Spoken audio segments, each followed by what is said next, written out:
चला राजे, तुम्हाला तुमचा महाराष्ट्र दाखवतो. राजे आज कंटाळा करून चालणार नाही. राजे आज कंटाळा करून चालणार नाही. आणि तुमच्याशी इथं खरं कोण बोलणार नाही. तुमचा गाईड व्हायची संधी मी कशाला हुकवतोय? शिवाजी राजे चला ना, तुम्हाला तुमचा महाराष्ट्र दाखवतोय. सांगा राजे, सुरुवात कुठून करायची? शिवनेरी पासून करायची का रायगडापासून करायची? सांगा राजे, कोणती माळवट धरायची? आपापसात लढू नका, तेव्हाही कळलं नाही आणि आजही कळत नाही. मरतात पण सवयीपासून मागे कोण हटत नाही. म्हातारीच्या मरणाने काळ कसा सुकावतो. शिवाजी राजे चला ना, तुम्हाला तुमचा महाराष्ट्र दाखवतो. शिवाजी घडवायचा असेल तर जिजाऊ असली पाहिजे. शिवाजी घडवायचा असेल तर जिजाऊ असली पाहिजे. आणि शहाजींच्या मनात सुद्धा ती आस ठसली पाहिजे. आज मात्र तसं होताना दिसत नाही. शिवचरित्र ऐकायला गोड लागतं पण पचनी मात्र पडत नाही. पोकळ मराठी बाणा स्वतःलाच फसवतो. शिवाजी राजे चला ना, तुम्हाला तुमचा महाराष्ट्र दाखवतो. ज्याच्यासाठी जीवाची बाजी लावावी तोच खिंडीत अडवतोय. ज्याच्यासाठी जीवाची बाजी लावावी तोच खिंडीत अडवतोय. रांजेचा पाटील तर महाराज फुटाफुटाला सापडतोय. आधी लगीन कोंडाण्याचं म्हणायची आता तानाची हिंमत नाही. आधी लगीन कोंडाण्याचं म्हणायची आता तानाची हिंमत नाही. आणि बाप दादाच्या पराक्रमाची रायबाला आता किंमत नाही. इतिहास राहिला नाही.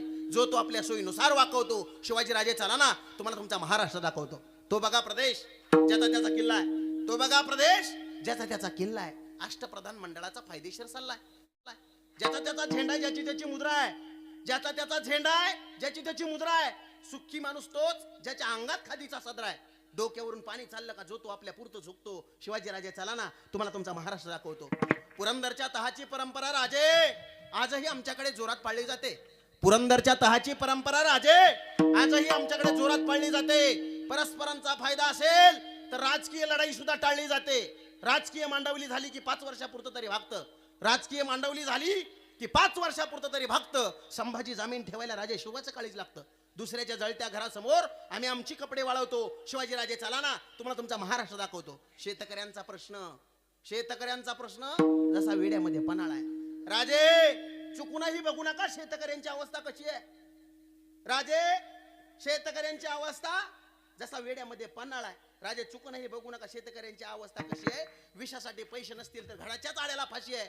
सरकार कोणाचंही येऊ द्या तरी विचारतं शेतकरी हप्ते का थकवतो. शिवाजी राजे चला ना, तुम्हाला तुमचा महाराष्ट्र दाखवतो. राजे आता आम्हाला मावळे म्हणू नका.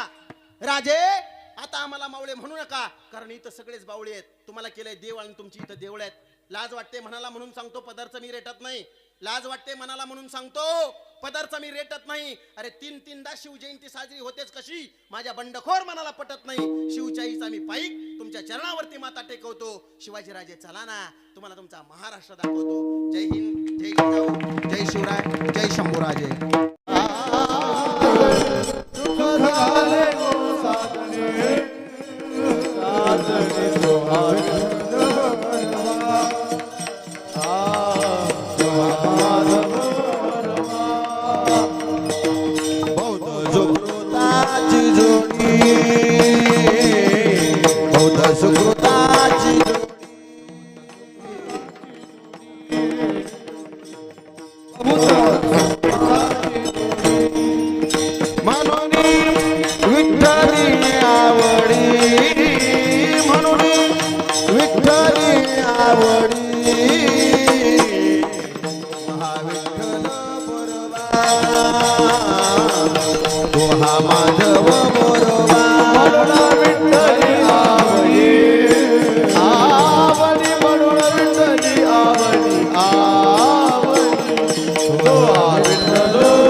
सर मागा घे मागा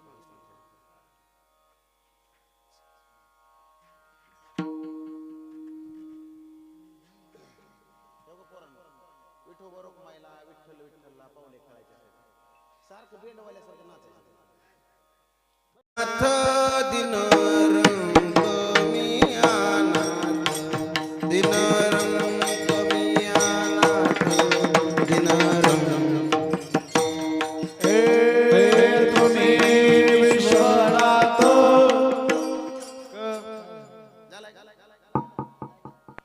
येथे नसरे दुसरे आटी येथे नसरे दुसरे येथे नसरे दुसरे आटी नसरे दुसरे देवा भेटी जावया देवा भेटी जावया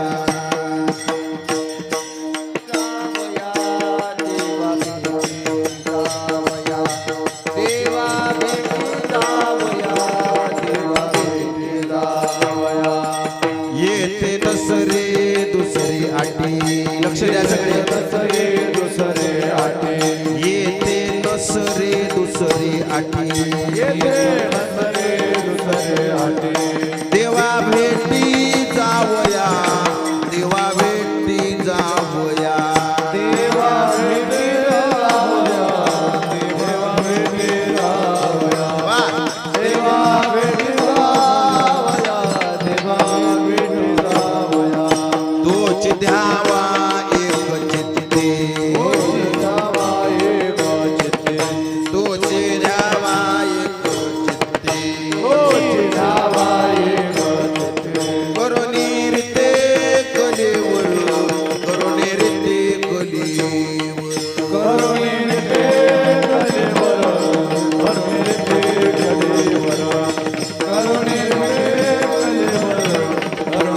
ते कलेवर षडवर मे हृदयात षडवर मे हृदयात षडवर मे हृदयात षडवर मे हृदयात त्यांचा अंत पुरवुनी आमचा अंत पुरवुनी त्यांचा अंत पुरवणे त्यांचा अंत पुरवणे त्यांचा अंत पुरवणे त्यांचा अंत पुरवणे तोच द्यावा एक चित्ते हा, दाता दाता तोच द्यावा एक चित्ते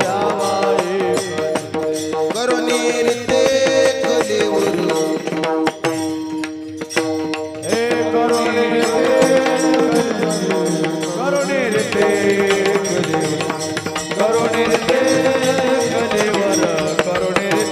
कलेवर तुका म्हणे कुठे आस तुका म्हणे कुठे आस तेथे वास करीतो तेथे वास करीतो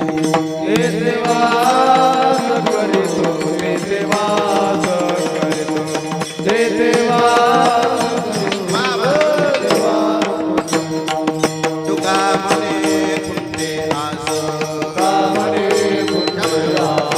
तुका म्हणे कुठे आस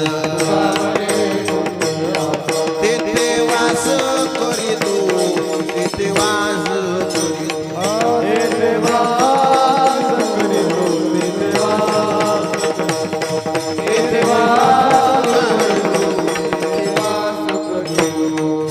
तोच द्यावा एक चित्ते तोच द्यावा एक चित्ते तोच द्यावा एक चित्ते करुणे रीते कलेवर करुणे रीते कलेवर करुणे रीते कलेवर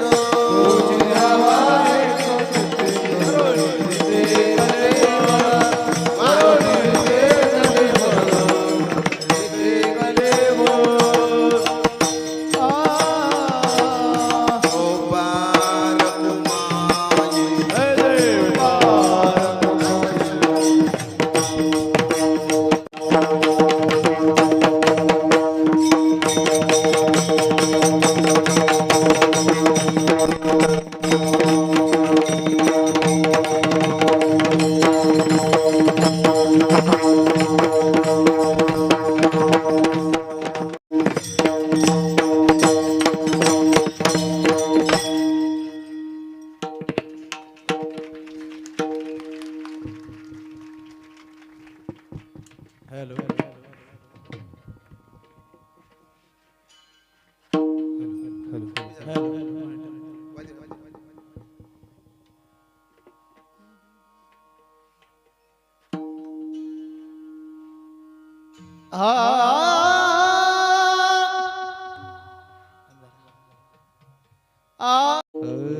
थोडा पेस दे.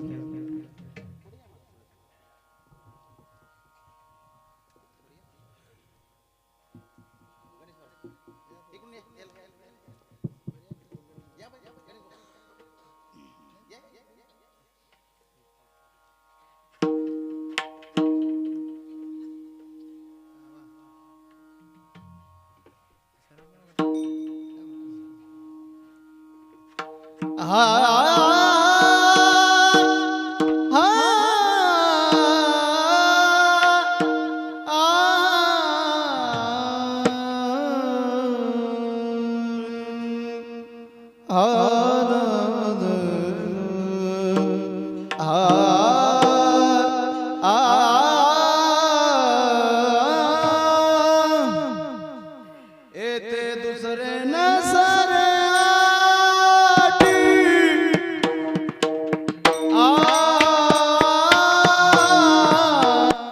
येते नसरे दुसरे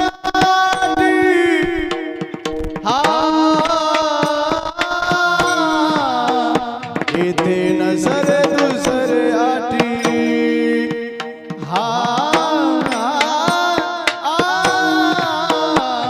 येते नसरे दुसरे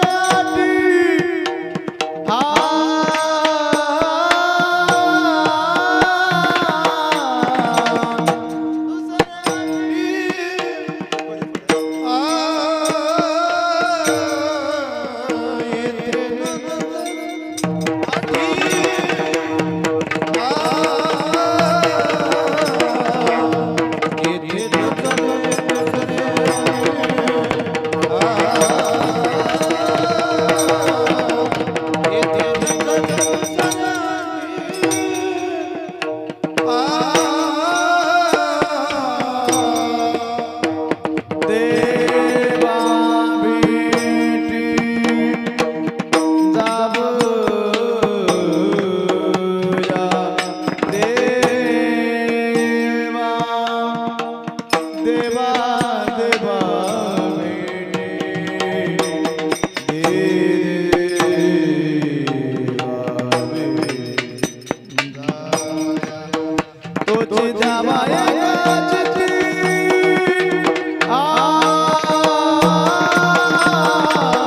तुझे एकदा वाजती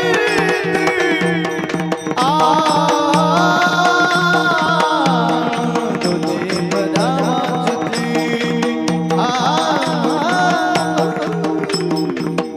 तुझे एकदा वाजती तुझे एकदा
यांचा अंत पुरवोनी तोची ध्यावा एक चित्ती करोनी रीते कलेवर.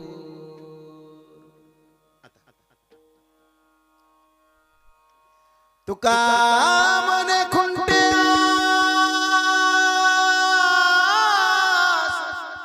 तेथे वास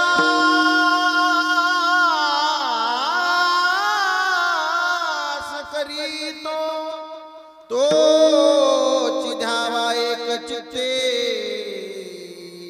करोनी रीते कलेवर. समचरण सरोज सांद्र निलांबुदाभं जगन निहित पाणी मंडन तरुण तुलसीमाला कंधरम कंजनेत्रम सदय धवलहासं विठ्ठलं चिंतयामि. घ्यावी घ्यावी माझी सेवा दीन दुर्बळाची देवा. दीन दुर्बळाची देवा. दीन दुर्बळाची देवा.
जीवानी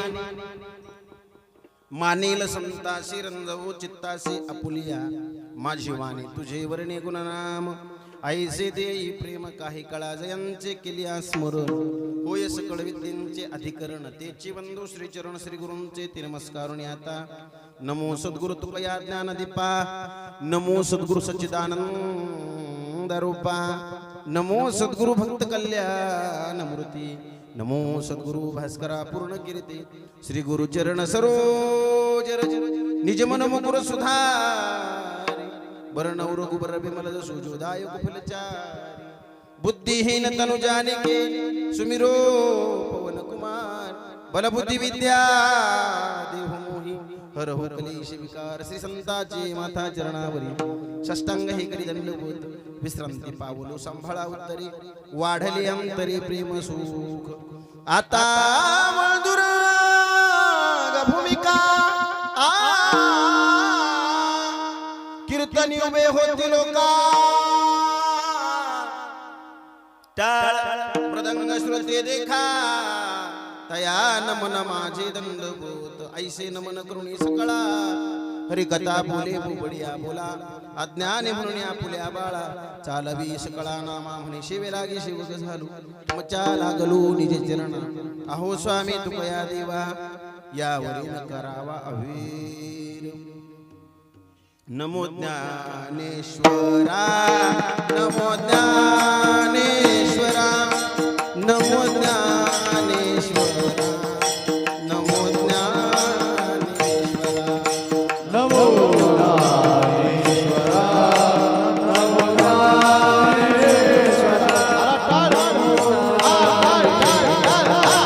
नमो ज्ञानेश्वरा. नमो ज्ञानेश्वरा नमो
देवा भेटी जावया तोची द्यावा एक चित्ते करो निरिते कलीवर.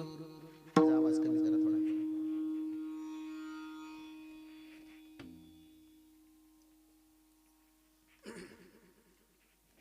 सेवेकरता निवडलेला अभंग आता बेस कमी कर ते विकू. सेवेकरता निवडलेला अभंग. यच्छ अवजड जीवांचा उद्धार करण्याकरिता भूतलावर आलेले वितराग संपन्न संत श्रीमंत श्री जगद्गुरु तुकोबार आहे. तसेच हिंदवी स्वराज्याचे संस्थापक हिंदू हृदय सम्राट क्षत्रिय कुलावतंस राजाजीराज महाराज श्रीमान योगी गोब्राह्मण प्रतिपालक छत्रपती सिंहासनाधीश्वर श्रीमंत राजे शिवाजी महाराज यांचे आध्यात्मिक तसे पारमार्थिक गुरु असणारे विश्ववंदे विश्वभूषण महाराष्ट्र संत तुकोबार यांचा उत्कृष्ट असा 4 चरणांचा आणि बहुतेकांच्या काहीसा अपरिचित असणारा अभंग आज आपण सेवेकरता निवडलेला आहे. लक्ष द्या. या अभंगाद्वारा संत श्रेष्ठ जगद्गुरु तुकोबाराय मनुष्याश्रित जीवाच्या जीवनातील आत्यंतिक दुःखाची निवृत्ती आणि परमानंदाची प्राप्ती ज्या प्राप्तव्याने जीवनामध्ये साधता येते ते प्राप्तव्य अर्थात जगत नियंता असणारा सर्वेश्वर भगवान परमात्मा. त्याला कोणी अल्लाह म्हणत असेल, कोणी त्याला गॉड म्हणत असेल आणि आपल्या सनातन संस्कृतीमध्ये त्याला अनंत रूपे अनंत वेशे देखिले म्यात्याशी. अनंत रूपामध्ये अनंत वेशामध्ये त्या सर्वेश्वर असणाऱ्या परमात्म्याला मी पाहिलं बरं का. देखिला देखिला मायम्या देवाधी देव बरवा समाधान जीवा पाहता वाटे गे माये. म्हणजे देवाचा आधी देव असणारा मी पाहिला असं ज्ञानोबराय म्हणतात. सकल संत महात्म्यांच्या वाङ्मयाचा जर मागोवा घेतला तर आपण पाहिला म्हणतात संत महात्मा. काही आपल्या संस्कृतीमध्ये सुद्धा काही शास्त्रांना काही पुराणांना लक्ष द्या माझ्याकडे. तो परमात्मा आकारहीन म्हणजे गुणातीत शून्यातीत दाखवला. परंतु संत महात्म्यांना आपल्यावरती अगणित उपकार केले आणि संत महात्म्यांना आनियला रूपाबळे करोनी खळे हरिदास त्या परमात्म्याला सगुण साकाराला आणलं की आनिय तो आला नावा रूपा तुका म्हणे झाला सोपा. तो सोपा झाला परमात्मा आणि परमात्मा सोपा झाल्यामुळे परमार्थ करायलाही सोपा झाला. म्हणून सोपेवर मामा सांगितले संती. आता इथपर्यंतच घ्यायचंय आपल्याला. संतांना आम्हाला सोपं वर्म सांगितलं आणि त्या सोप्या वर्मामध्ये तो परमात्मा सगुण साकाराला असावा लागतो आणि त्या परमात्म्याच्या प्राप्तीशिवाय ते नेविन जीवा. लक्ष द्या बरं का कीर्तनामध्ये अगदी सोपं कीर्तन करतो. सुख होत नाही जीवाला आणि मग तो परमात्मा जीवनामध्ये प्राप्त झाला पाहिजे आणि ते देव मिळवण्यासाठी काय करावं लागतं आजच्या अभंगामध्ये जगद्गुरु तुकोबाराय सांगतात आपल्याला. तो परमात्मा प्राप्त करण्यासाठी काय करावं बुवा. बरोबर आहे की. आज महाशिवरात्रीचा पावन पर्व काळ आहे. महाशिवरात्रीच्या पावन पर्वावरती भगवान शिवाची आराधना केल्याच्या नंतर ती अधिक म्हणजे कित्येक पटीने लवकर फलद्रूप होते. ती फलद्रूप होण्यासाठी आजचा दिवस विशेष महत्वाचा सांगितला. म्हणजे महाशिवरात्रीच्या दिवशीच फक्त शिवाची भक्ती करावी आणि इतर दिवशी शिवावरती श्रद्धा ठेवू नये असं त्याच्या पाठीमागचा भाव नाही.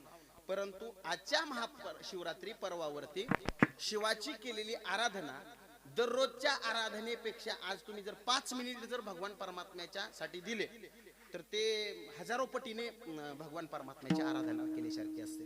म्हणून ते पर्व विशेष भागवत धर्म. बरोबर. आपल्या रामनवमी बरं का पर्व विशेष भागवत धर्मी नृसिंह जयंती रामनवमी वामन जयंती जन्माष्टमी उत्तमा उत्तमी शिवरात्री म्हणजे 5 पर्व काळ सांगितले. कृष्ण जन्माष्टमी रामनवमी नरसिंह जयंती आणि वामन जयंती एक थोडी विस्मरणात आहे आपल्या. वामन जयंती येते ती फाल्गुन वद्य द्वादशी. बरोबर. फाल्गुन वद्य द्वादशी म्हणजे वामन जयंती असते आणि हे सगळे पर्व काळ म्हणजे एकादशीच्या सारखे निराहार करायचे असतात बरं का. आता तसा निरा म्हणजे पाणी बरं का. निरा आहार म्हणजे पाण्याचा आहार घेऊन हे उपवास करावेत असा त्याचा नियम झाला. पण मी बी तुमच्या सोबत साबुदाणा खाल्लाय काळजी करू नका. बरोबर. सांगणाऱ्यांनाच खाल्लाय म्हणल्यावर ऐकणाऱ्याला काय प्रॉब्लेम आहे त्याला आहे का नाही. ऐका म्हणजे ते सगळे 5 पर्व काळ आपण हे उपवास करायचे असतात. आणि आता काही काही ठिकाणी रामनवमीचा उपवास दुपारच्या वेळेला सोडतात. आता तो चुकीचा आहे. रामनवमीचा उपवासही असा एकादशी सारखाच पूर्ण काळ असला पाहिजे. कृष्ण जन्माष्टमी आपण पूर्ण वेळ करतो, नृसिंह जयंती आपण पूर्ण वेळ करतो, तशीच फाल्गुन वद्य द्वादशी ही सुद्धा पूर्ण वेळ उपवासानं केली पाहिजे. वामन जयंती ऐका, या शिवरात्री पर्व काळावरती भगवान शिवाच्या संबंधाने आपण आराधना म्हणून, भक्ती समर्पित करण्यासाठी म्हणून आपण आपल्या या भगवान महादेवाच्या प्रांगणामध्ये एकत्रित आलेलो आहोत. आता तो परमात्मा, तो शिव असो, हरी असो का हर असो, तो परमात्मा एकच आहे. तो की भेद भ्रमामंगळ, बरं का. ज्यानं भेद केला त्याच्या जीवनामध्ये काहीही अर्थ नाही. म्हणजे विष्णूची पूजा करायची आणि शिवाची निंदा करायची, तर तोही भगवान परमात्म्याला चालत नाही. आणि शिवाचा उपासक असला आणि त्यानं विष्णूची जर निंदा केली तर तेही भगवान परमात्म्याला चालत नाही. म्हणजे असं म्हणा, मी तुम्हाला थोडक्यात सांगून जाईन पुन्हा का एक एकाचे हृदयी गोडी साखरेच्या ठाई. आपण सर्वांनी हे अभंग वगैरे बहुश्रुत असल्यामुळे पाठ आहेत की भेदा आपण काय करायचं नाही का, हरिहरा भेद नाही नका करू वाद, बरं का. हे हरिमध्ये आणि हरामध्ये भेद नाही, वाद घातला नाही पाहिजे. तर मी त्याच्यावरती एवढं वाद मिटवणे इतकं कीर्तन करावं एवढी काही आवश्यकता नाही. परंतु भगवान परमात्मा जीवनामध्ये प्राप्त झाला पाहिजे. तो हरी असो का हर असो, आपल्या जीवनामध्ये तो परमात्मा कशाने प्राप्त होतो, आणि तो परमात्मा मिळाल्याच्या नंतर तुमची श्रद्धा जर हरीवर असेल हरी प्राप्त होईल, तुमची श्रद्धा जर हरावर असेल तर तोही तुम्हाला प्राप्त होईल. पण त्याच्यासाठी काही अटी सांगितल्या, काही नियम सांगितले. म्हणजे जसं की आपण टीव्हीवरती मोबाईलवरती जाहिराती पाहत असताना जाहिराती अशा मस्तपैकी आल्हाददायक असतात संतोष महाराज, पण खाली लिहिलेलं असतं नियम आणि अटी लागू, बरोबर आहे की नाही. मग तशा नियम आणि अटी लागू काय काय अटी आहेत बुवा याच्यातल्या भगवान परमात्म्याच्या. जगद्गुरु तुकोबाराय म्हणतात का येथे नसरी दुसरी अटी देवा भेटी जावया. देवाच्या भेटीसाठी जाण्यासाठी दुसऱ्या कोणत्या अटी नाहीत. त्या कोणकोणत्या अटी आहेत आजच्या अभंगामध्ये जगद्गुरु तुकोबारायांनी प्रतिपादन केलेलं आहे.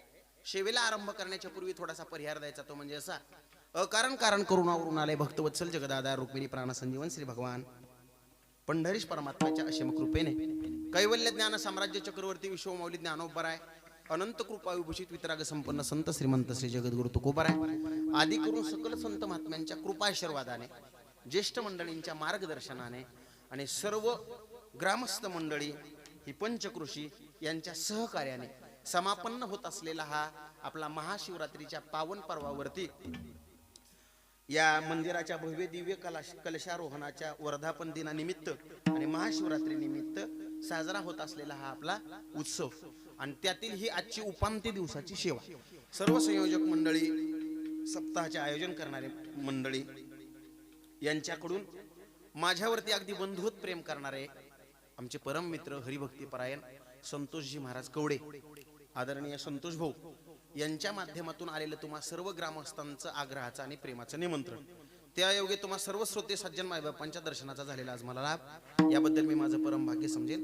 आजच्या या कीर्तनामध्ये तुम्ही सर्व ज्येष्ठ श्रेष्ठ वयोवृद्ध ज्ञानवृद्ध तपोवृद्ध ऋषितुल्य श्रोतृवर्ग मंडळी, सर्व माता माऊल्या, तुम्हा सर्वांच्या चरणावरती मी नतमस्तक होईल. आज कीर्तन सेवेसाठी ज्यांना कीर्तनामध्ये चांगला रंग आणला आपल्या या 10-11 दिवसाच्या सोहळ्यामध्ये, या सोहळ्यामध्ये सर्व विद्यार्थी वृंदांना द्यावे तेवढे धन्यवाद थोडे आहेत. आता एका संस्थेतील विद्यार्थी नाहीत हे मला प्राकर्षानं जाणवतंय, त्यात काही वाद नाही. परंतु एका संस्थेतले विद्यार्थी जरी नसले तरी सगळ्या संस्थेवर शिकवायला तुम्ही आबा ही मंडळी संतोष महाराज, बरोबर आहे की नाही, असल्यामुळे म्हणजे तुम्ही सर्व संस्थेतले 2-3 संस्थेतले विद्यार्थी एकत्र आणले. तुम्हा सर्व विद्यार्थी वृंदांना नतमस्तक होईन तुमच्या चरणावरती. या कीर्तन सेवेसाठी आवर्जून उपस्थित असणारे एका कीर्तनकाराच्या कीर्तनाला दुसरा कीर्तनकार हजर राहावा म्हणजे सध्याच्या काळातली दुर्मिळ गोष्ट आहे गणेश महाराज, बरोबर आहे की नाही. म्हणजे तुम्हाला बाकीचं काही कुठं बघायला भेटल. म्हणजे जशी भाऊकी आपली भाऊ एकमेकांसंग भांडणं करतात ते कमीत, पण आमच्या महाराज लोकांची भांडणं नसतात पण आतल्या धुसफुसले असते.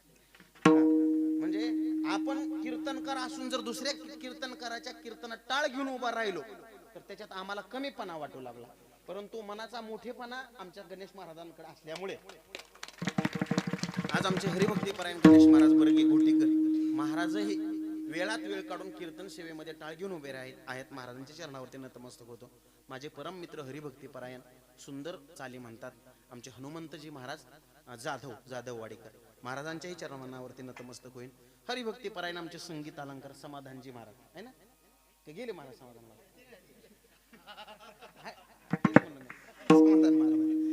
महाराज मग तुम्ही म्हणला होता ती दोघ जण शिक्षक होती ती चाल म्हणणार होती पण त्यांनी लवकरच चाल घेतल्यामुळे गेली लवकर ते दोघा जणांनी लवकरच गेले. म्हणजे मला चांगलं वाटलं होतं म्हणजे थांबतात काय की सगळी चाली म्हणायला पण लई चालीची बी लोक एका जागेवर खपत नाहीत म्हणून ना त्याच्यामुळे त्यांना बी आपला काढता पाय घेतला. त्यांनाही धन्यवाद देतो. ऐका लक्ष द्या. परिसरातून पंचक्रोशीतून तुम्ही सगळी महत्वाची गोष्ट म्हणजे मला अभिमान वाटावा स्वाभिमान वाटावा अशी तुम्ही सगळी तरुण 10-20 का होईना पण पूर्ण कीर्तनाला टाळ घेऊन उभा आहात त्याबद्दल तुमच्या चरणावरती नतमस्तक. मी अगदी बर का आबा सोप्या भाषेत कीर्तन करायचं आपल्याला म्हणून मी तुम्हाला सगळ्यांना लय लांब लचक प्रस्तावना न घेता तुम्ही सर्वांना समोर बसून कीर्तन ऐकावं. संतोष महाराजांच्या विद्यार्थ्यांसहित तुम्ही सर्वजणांनी कीर्तनामध्ये टाळ घेऊन उभं राहावं. माझे परम मित्र हरिभक्तीपरायण आबा महाराज यांना माझ्या कीर्तनामध्ये मृदंग वाजवावा. आणि आपला दुसरा हा काय तेजेश जाधववाडीचा तेजेश सुंदर चांगला मृदंग वाजवते. तेजेश महाराज आबा महाराज या दोघा जणांना मृदंग वाजवावा. या सर्वांना कीर्तनामध्ये टाळ घेऊन उभं राहावं आणि तुम्ही सर्वांना समोर बसून ऐकावं एवढा अधिकार माझा नाही. मात्र एक आहे दास मी दुर्बळ वैष्णवांचा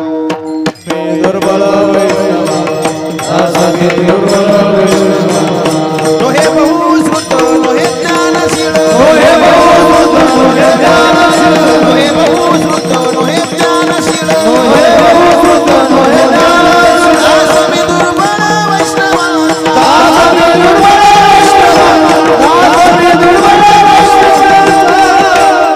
नोहे बहुश्रुत नोहे ज्ञानशील दास मी दुर्बळ वैष्णवांचा. मी आदरणीय वैकुंठवासी प्रातस्मरणीय श्री गुरु धोंडोपंतजी दादा भजनी सांप्रदायिक फड पंढरपूर लक्ष द्या बरं का माझ्याकडे. धोंडोपंतजी दादा भजनी सांप्रदायिक फड पंढरपूर श्री गुरु दादासाहेबांच्या फडामध्ये एक झाडपूस करणारा विद्यार्थी. दादासाहेबांच्या फडामध्ये झाडपूस करता करता जे संतांचं उच्चिष्ट माझ्या पदरामध्ये पडलेले ते तुमच्यापर्यंत पोहोचवण्याचा प्रयत्न करणार आहे. ऐका आता किती वाजले त्या 11 11 11 तुम्ही काय काळजी करू नका. 12:15 वाजता मी बांधाबांधी करून उचलायसारखं करतो है ना. एका तासात टेन्शन घेऊ नका. आणि तुम्हाला 12:15 वाजेपर्यंत जर झोपून दिलं मी बरं का तर आपल्याकडून दंडच घ्यायचा आहे ना. म्हणजे आता कीर्तन व्यवस्थित ऐकणार ना तुम्ही लक्ष द्या. आता कसं आहे आमचे श्री गुरु भाऊ आम्हाला सांगायचे मुमुक्षु पाठशाळा पंढरपूर आम्ही पंढरपूरला शिकायला होतो विद्यार्थी सगळे बरं का.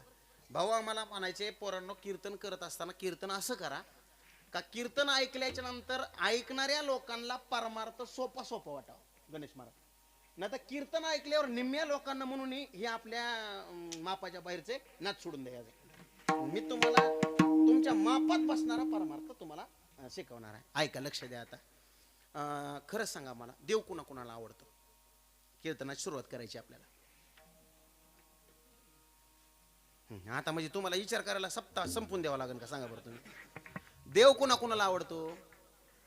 देव आवडतो का तुम्हाला. होय तर म्हण तोंडाने देव आवडतो का. देवानं आपल्या घरला यावं असं कुणाला वाटतं. सगळ्यांनाच वाटतं बरोबर. देव जर आपल्या घरला आला लक्ष द्यावा का कीर्तनामध्ये त्या भगवान परमात्म्याच्या कृपेने जीवनामधली सगळी दुःख संपतात आणि सर्वजण काय होतो आपण सर्व सुखाला प्राप्त होतो.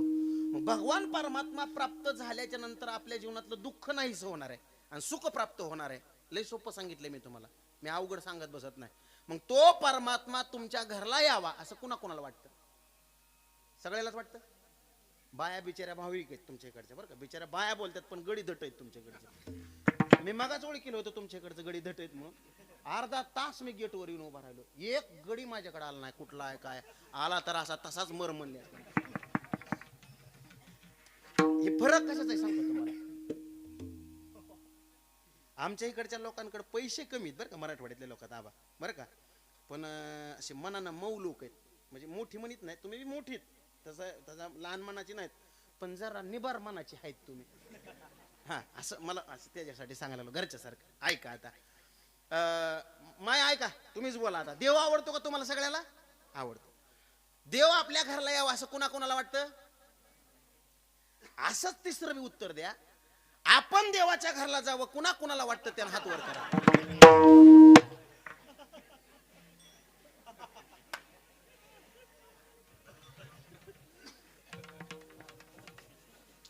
तेव्हा ती एक तायडी म्हणते सगळ्यांनाच वाटतं, तिचं नाव लिहून घ्या. देवाच्या घराला जा वाटतं, करा हातवर. कोणाला वाटतंय त्यानं हातवर करा. म्हणजे तुम्ही हसायला लागला, काहीतरी घोटाळा दिसायला लागला. मला तुम्हाला अटी सांगायच्या, दुसरं काहीच सांगायचं. बरोबर आहे की? हा, देवा भेटी जावया. देवाच्या भेटीला जाताना काही अटी असतात, नियम आणि अटी लागू. तुम्हाला अटी सांगतोय मी.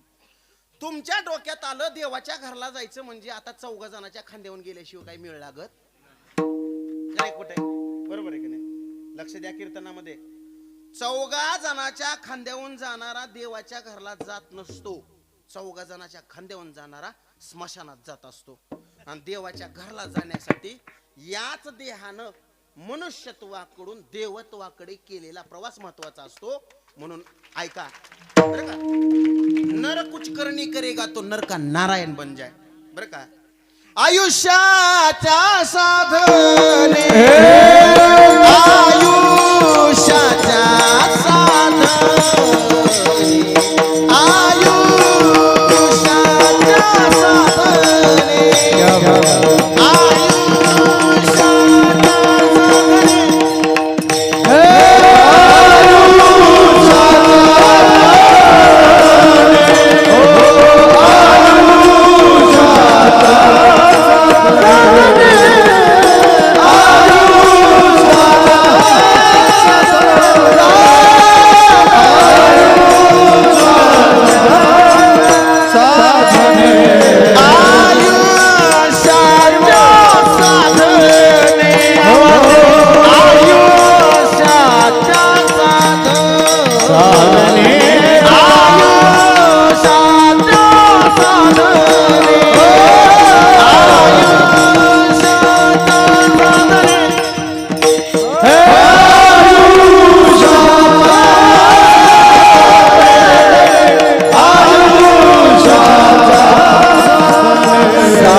आयुष्याच्या साधने सच्चिदानंद पदवी घेणे म्हणजे सच्चिदानंद रूपापर्यंत आपल्याला पोचता आलं पाहिजे.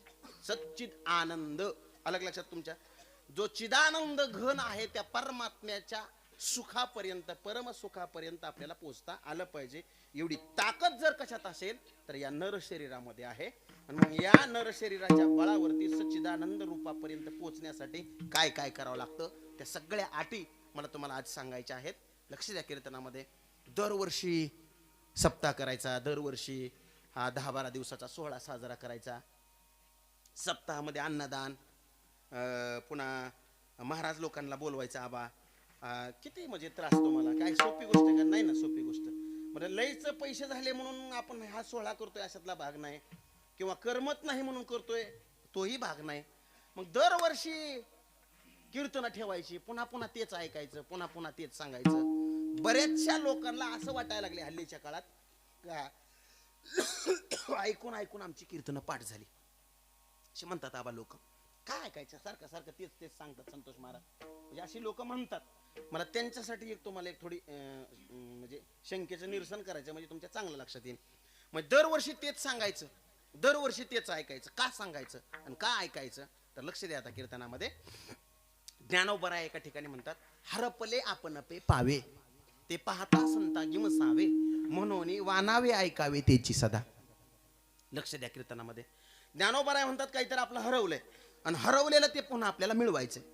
मग हरवलेली वस्तू, हरवलेली गोष्ट पुन्हा मिळवण्यासाठी काय करावं लागतं. मी हाणून घेईन बघा तुमच्या पुढे दन्ना दन्ना दन्ना. मी तुमच्या संग बोलतोय खाली बसणाऱ्या लोकांबरोबर, माझ्यासोबत थोडं थोडं बोला. हर दिसतेय पण गर्दीमध्ये माणूस शोधावा लागतो. ही शोकांतिका आहे. म्हणजे माणसांचं माणूस पण संपलं, माणसातली माणुसकी संपली. नुसती माणसं दिसतात, माणसांची गर्दी भरपूर आहे, पण गर्दीमध्ये माणूस नाही शिल्लक राहिला. म्हणजे माणसानं माणुसकीच्या सगळ्या आचारसंहिता सोडल्या, माणसानं माणूसपणाच्या सगळ्या नियमांना तिलांजली दिली. म्हणजे माणूस माणसासारखा वागत नाही, माणूस माणसासारखा राहत नाही, माणूस माणसासारखा जगत नाही. म्हणून वानावे ऐकावे त्याची सदा. नसन समजलं तर थोडं सोपं करून सांगतो. मला नागपूरला कीर्तनाला जायचं होतं, म्हणून मी माझ्या कीर्तनामध्ये दररोज दृष्टांत सांगतो, कारण माझ्या जीवनामध्ये घडलेला आहे दृष्टांत. म्हणून नागपूरला कीर्तनाला जायचं होतं, म्हणून इथं आपल्या इथं पलीकडे कुर्डुवाडीच्या रेल्वे जंक्शन स्टेशनवरती सकाळी 10 वाजता मी रेल्वे रिझर्वेशनच्या बुकिंगच्या लाईनमध्ये थांबलो होतो. वेळ सकाळची 10 वाजेची. रिझर्वेशनची बुकिंगची लाईन म्हटल्यावर भली मोठी लांब रांग लागली होती.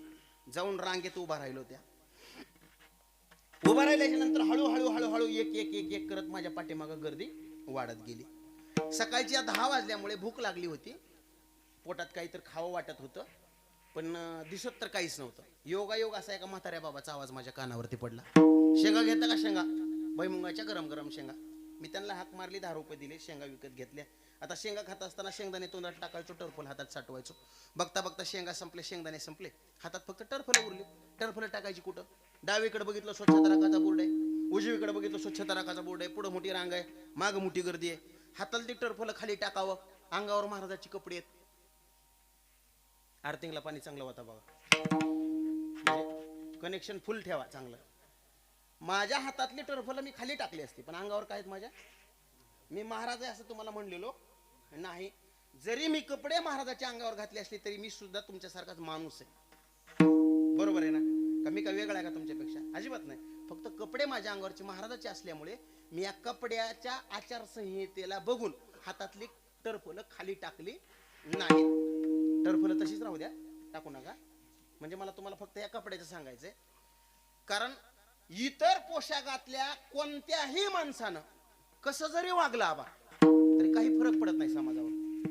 पण गणेश महाराज या महाराजाच्या पोशाखातल्या माणसानं, मी माणसाचं सांगायला लागलो तुम्हाला, इतर कपड्यातलाही माणूसच आहे आणि महाराजाच्या कपड्यातला सुद्धा काय आहे, माणूसच आहे. लक्ष देत आहे कीर्तनामध्ये. या कपड्यातल्या माणसानं समाजामध्ये चुकीचं वर्तन करून चालत नाही, कारण या कपड्याची काहीतरी आचारसंहिता ठरलेली. खरं सांगू मी तुम्हाला, काल 9 तारखेला निकाल लागला आणि संध्याकाळच्याला आचारसंहिता संपली असं म्हणतात लोक. आचारसंहिता संपली. आता त्या राजकारणातली आचारसंहिता चालूही होते आणि बंदही होते, पण त्यात काय बदल होतो मला काही माहित नाही. परंतु ही कपडे घातल्याच्या नंतर तुम्हाला खरं सांगतो, मी महादेवाच्या समोर पांडुरंगाची शपथ घेऊन सांगतो, आयुष्यभर आचारसंहिता सांभाळावी लागते. जेने विठ्ठल मात्रा सांभाळावी लागतात. येथे नसरे दुसरी आटी आटी सांगायला लागले मी तुम्हाला. काहीच नाही दुसरं. आयुष्यभर आचारसंहिता सांभाळावी लागते. मग ते कपड्याचं सांगतोय बरं का मी तुम्हाला. लक्ष द्या. अजून नसन समजलं थोडं सोपं करून सांगतो. काय झालं आबा, आमच्या भूमच्या बस स्टँडवर अशी 2-4 द्राक्ष बाग आहेत दर मंडळी. तुमच्याकडे बी द्राक्षाची बाग आहे, माझ्याकडे बी आहे म्हणून सांगायला लागलो. बरोबर आहे. तुम्हाला वाटन की हे बी फुसकी फासकी आहेत काय की आहे ना. हा मला माहिती, संतोष मार्गाला माहिती. लक्ष द्या. आमच्या तिथं 4-2 द्राक्ष बाग आहे दर मंडळी. आणि आम्ही सोबत असं बस स्टँडवर भूमच्या वडापाव खायची तलब झाली म्हणून वडापाव खायला घेतला. कपड्यात सांगतोय बरं का मी, टाइम घालण्यासाठी काही सांगत नाही. वडापाव घेतला, असा पाव फाडला, हनुमंत महाराज त्यात पावात वडा असा घातला. वडा घातला ना असा धरू.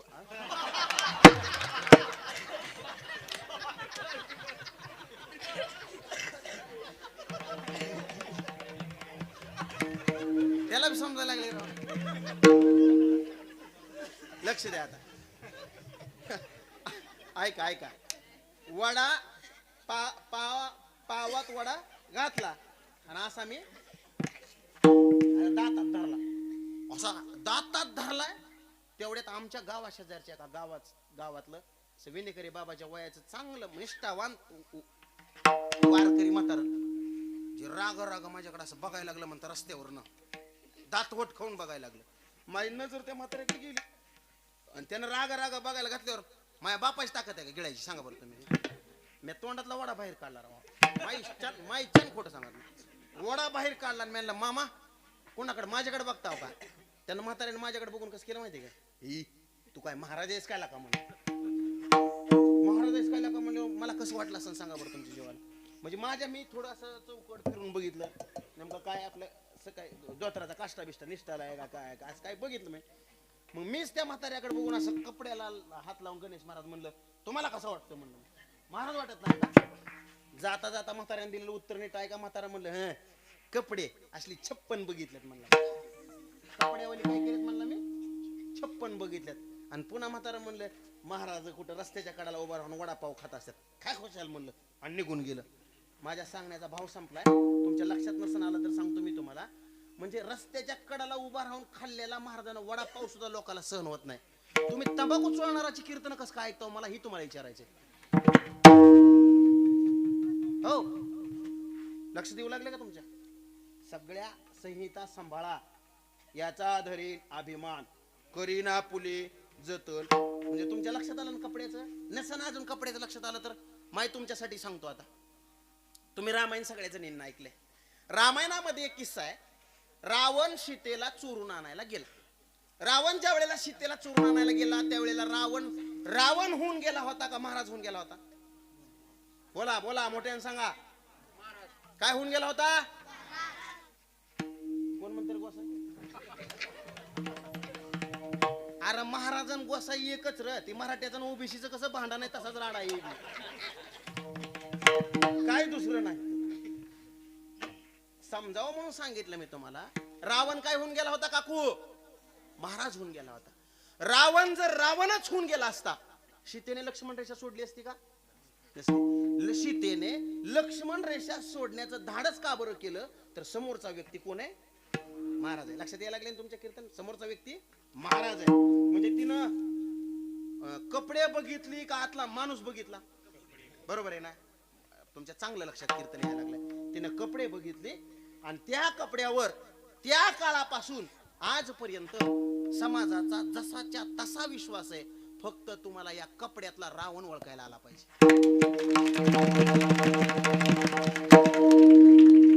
हल्लीच्या काळामध्ये संतोष महाराज बऱ्याच रावणांना महाराजाचे कपडे घातलेत. आणि मग गणेश महाराज घोटाळा काय होतोय? एखादा व्यक्ती काहीतरी चुकीचं कृत्य करतोय. समाजातली लोक म्हणतात आम्हाला माहिती तुमचं. म्हणजे हे चुकीचं का नाही तुमचं? मला तुम्हाला सांगायचं, एखादा व्यक्ती चुकीचा वागत असेल, आपला संप्रदाय चुकीचा नसतो, आपला धर्म चुकीचा नसतो. आपल्या धर्माची तत्व, आपल्या संप्रदायाची तत्व कधीही चुकीची नसतात. म्हणून तुम्ही व्यक्तीवर प्रेम करू नका, संप्रदायावर, धर्मावर आणि त्यांच्या तत्वावर प्रेम करा असं मला तुम्ही. अरे लक्षात तुमच्या?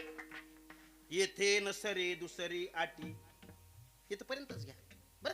अटी सांगायला लागलोय मी तुम्हाला, नाही तर घोटाळा होतोय. त्या अटी नाही पाळल्या का मग सगळा राडाच होऊन जातोय.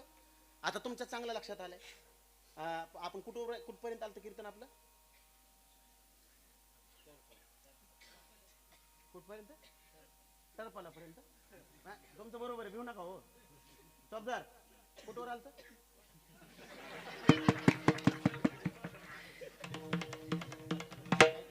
टरपल. अगदी बरोबर, टरपल. मग तुम्ही ती हातातली टाकल्यात खाली आहेत तशीच. मी तुम्हाला म्हणलं होतं हातात राहू द्या म्हणून. हा आता ऐका चला. टर्फला मला खाली टाकायची होती, शेंगा खात होतो. डावीकडे बघितलं स्वच्छता राखाचा बोर्ड आहे, उजवीकडे बघितलं स्वच्छता राखाचा बोर्ड आहे. पुढे मोठी रांग आहे, मागं मोठी गर्दी आहे. हातातली खाली टर्फल टाकाव, अंगावर महाराजाची कपडे आहेत, इथपर्यंत चालतो ना. म्हणून मी सहज माझ्या पाठीमागच्या लाईन मधल्या माणसाला विचारलं, म्हणलं का हो दादा, म्हणलं मी टर्फल टाकू कुठं? ते म्हणला काय विचारता महाराज, टाका की पुढच्या खिशात. मी म्हणलं हो त्याला कळलं तर? म्हणला त्याला काय कळतंय, मागच्या अर्ध्या तासापासून मी केळाची सालं तुमच्या खिशात टाकतो. तुम्हाला तर कुठं कळलं? लक्ष द्या बरं का कीर्तन. सध्याच्या काळामध्ये आपली टर्फल दुसऱ्याच्या खिशात आणि दुसऱ्याची सालं आपल्या खिशात, असा जगाच्या मानसिकतेचा प्रवास चालू आहे. म्हणजे माणूस माणसाला केरापेक्षा जास्त किंमत द्यायला तयार नाही. म्हणून वानावे ऐकावे तेच सदा. आलं लक्षात तुमच्या? सारखं तेच सांगा आणि सारखं तेच ऐका. पाठ झालं तरी ऐका. म्हणजे कशासाठी सांगतो, नसन समजलं तर अजून सांगतो तुम्हाला डबल. लक्ष द्या कीर्तनामध्ये.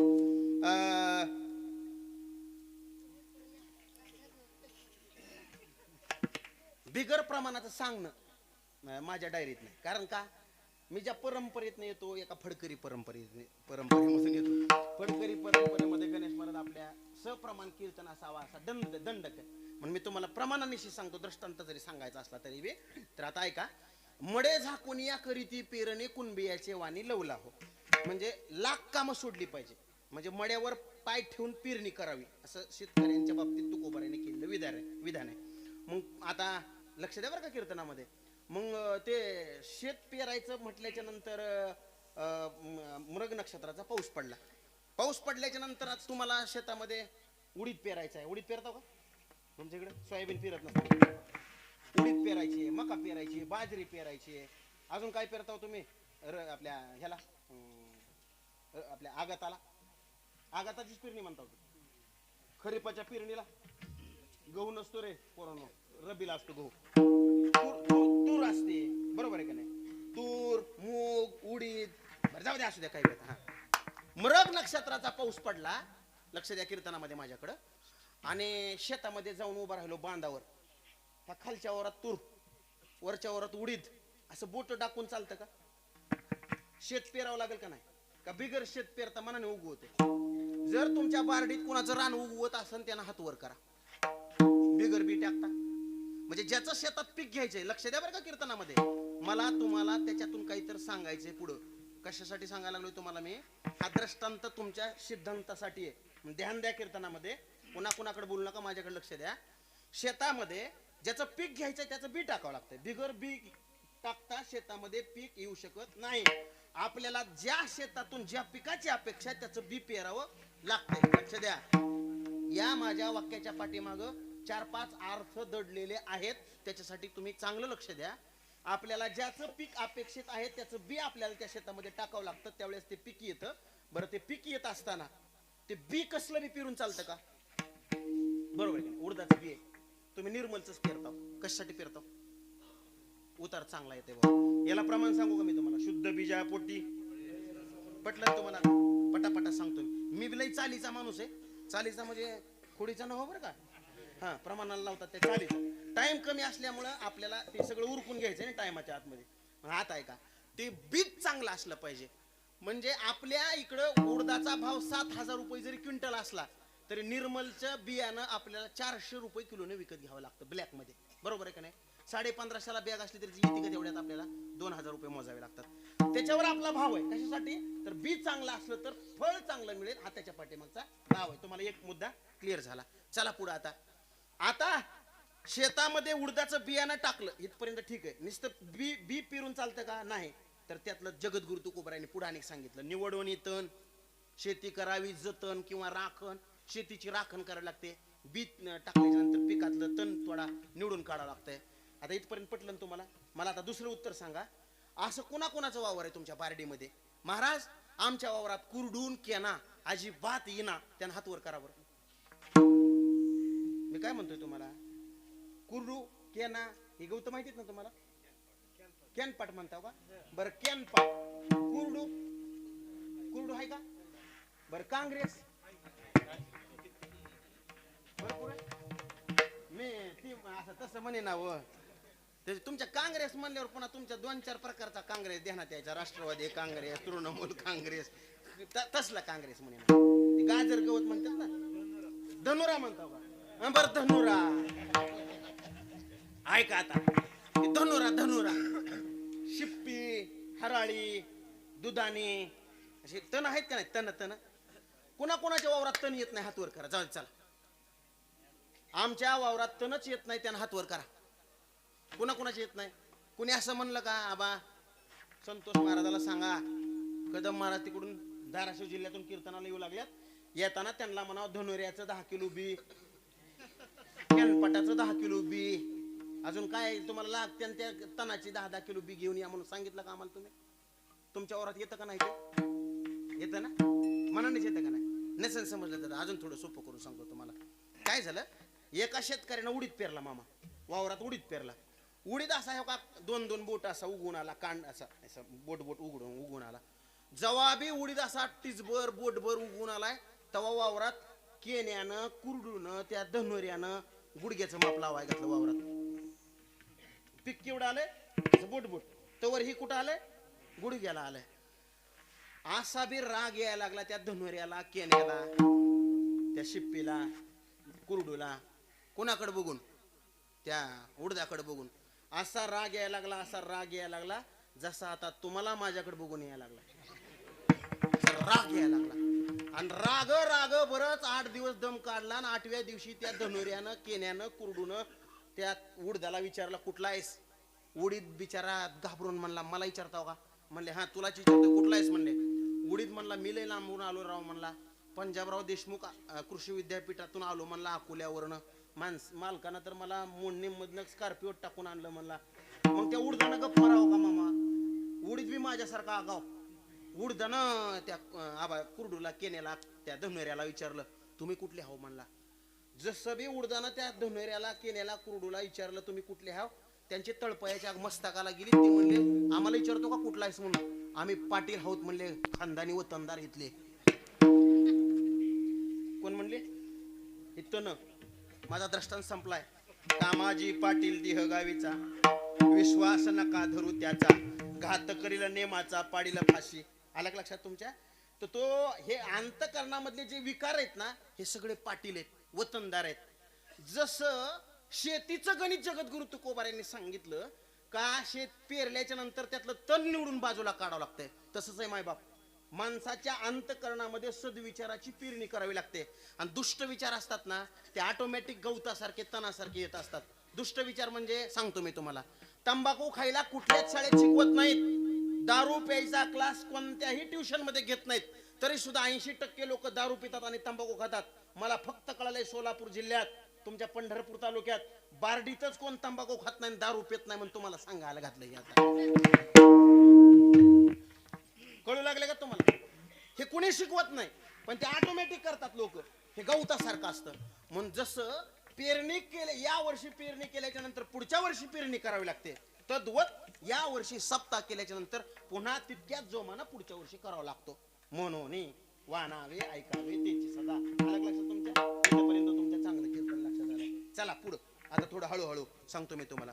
मग भगवान परमात्मा प्राप्त करून घेण्यासाठी काय काय करावं लागतं?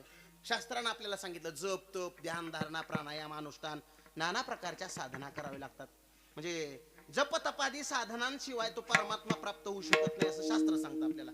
परंतु जप तपादी साधनांमध्ये जर आपण गुंतून बसलो, योग याग विधी, बरं का, हे कोण सांगते? ज्ञानोबा सांगतात, वायाची उपाधी दंभ धर्म. म्हणजे योग याग करायला गेला तर तुम्हाला कलियुगामध्ये चालणार नाही. कलियुगामध्ये कलियुगा माझे करावे कीर्तन, तेने नारायण देईल भेटी. कीर्तन करायचं म्हणजे काय, नाम संकीर्तन साधन पै सोपे तिथपर्यंत बी तुम्ही ऐकला बरोबर आहे की नाही. मग कीर्तनासाठी परमार्थासाठी काय आवश्यकता असतं तर लक्ष द्या. कीर्तनामध्ये आता तुमच्या डोक्यात आला असेल, कपाळाला गंध लावायचा, गळ्यात तुळशीची माळ घालायची, भजन करायचं, कीर्तन करायचं, सप्ताहामध्ये वर्गणी द्यायची, अन्नदान करायचं, झाला परमार्थ. आहे का काय याच्यापेक्षा वेगळं काही? तुम्हाला मला अटी सांगायच्या फक्त लक्ष द्या. लय लोक आहेत समाजात, कपाळाला गंध असतो, गळ्यात तुळशीची माळ असते, भजन करतात, कीर्तन करतात, वाऱ्या करतात, देवदेव करतात, सगळं काही करतात, पण समाजामध्ये वागत असताना राक्षसापेक्षा बेकार वागतात. याला परमार्थ म्हणत नाही. या उपर तुम्हाला काही काही लोक असे पण पाहायला भेटतील, कपाळाला गंध नसेल, गळ्यात तुळशीची माळ नसेल, भजन करतात, कीर्तनाला जात नसतील, त्यांच्यानं देवादिकाचं दर्शन घेणं होत नसेल, वारीला जाणं होत नसेल, पण ऐका, त्या माणसाचं समाजामधलं वागणं जर म्हणसाल, त्या माणसाची समाजातल्या आचरणाची उंची जर म्हणसाल, तर त्या माणसाच्या आचरणाचा हेवा साक्षात देवाला वाटावा. या उंचीची काही काही लोक असतात आणि त्या उंचीचं जीवन म्हणजे खरा परमार्थ असतो. येथे नसरी दुसरी आटी अलग लक्षात तुमच्या, म्हणजे तुम्हाला परमार्थाच्या आटी सांगायला लागलं. आपलं जीवन समाजासाठी समर्पण देणारा जर असेल तर निश्चित तो आपला परमार्थ असतो. म्हणून आपल्या जीवनामध्ये आपण समाजासाठी काहीतरी देणे लागतो, आपलं समर्पण असलं पाहिजे, असा ज्याच्या अंतकरणातला भाव असतो. भगवान परमात्मा तेथे वास करीतो, त्यांच्या जवळ राहतो परमात्मा. म्हणून या गोष्टी आपण लक्षात घेतल्या पाहिजे. मग आता ऐका, जपतपादी साधनांच्या शिवाय, म्हणजे याच्यासाठी सांगू मी तुम्हाला, जपतपानुष्ठान व्यर्थ कास या करणी,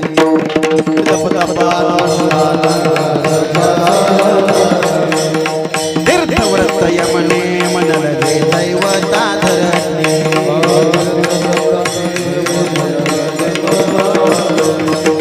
आसन मुद्रा ज्ञान ध्यान लगे वाराणसी मरणे,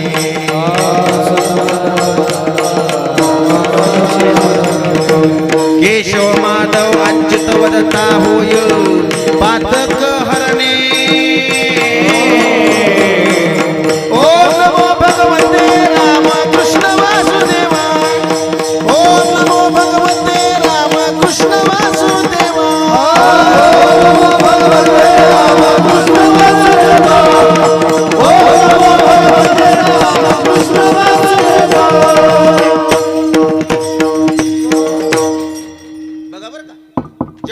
अनुष्ठान व्यर्थ कासया करणे. मी म्हणत नाही, महाराज म्हणतात, तीर्थव्रत यमने मन लगे दैवता धरणे, आसन मुद्रा ज्ञान ध्यान न लगे वाराणसी मरणे, केशव माधव अच्युत वदता होय पातक हरणे.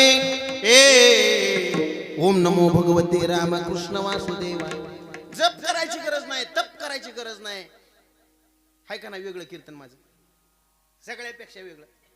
जपतपादी साधनांशिवाय परमात्मा कर्तव्यानं प्राप्त करता येतो. येथे नसरे दुसरी आटी. कर्तव्य कळतं तुम्हाला, आपण समाजात चांगलं वागावं, हे काय आपलं बरोबर आहे. माणसानं माणसांसोबत सौजन्यानं वागावं, हे काय आपलं.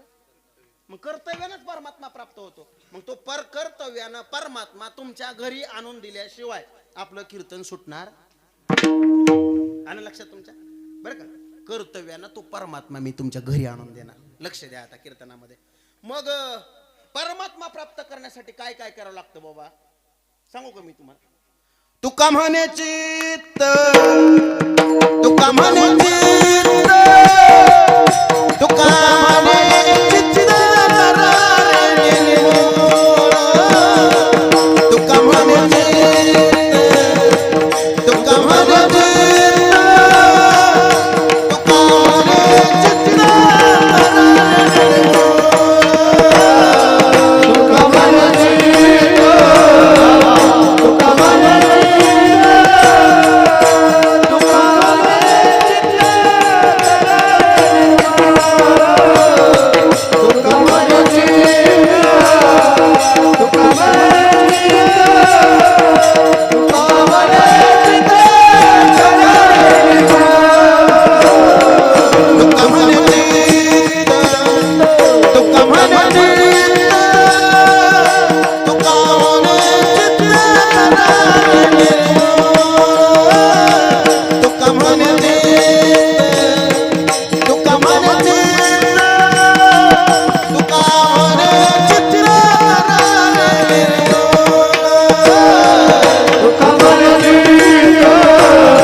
उठल्याशिवाय फुलं टाकायची नाहीत बघा. 12 म्हणजे 12 वाजता फुलं टाकायची नाहीत. हो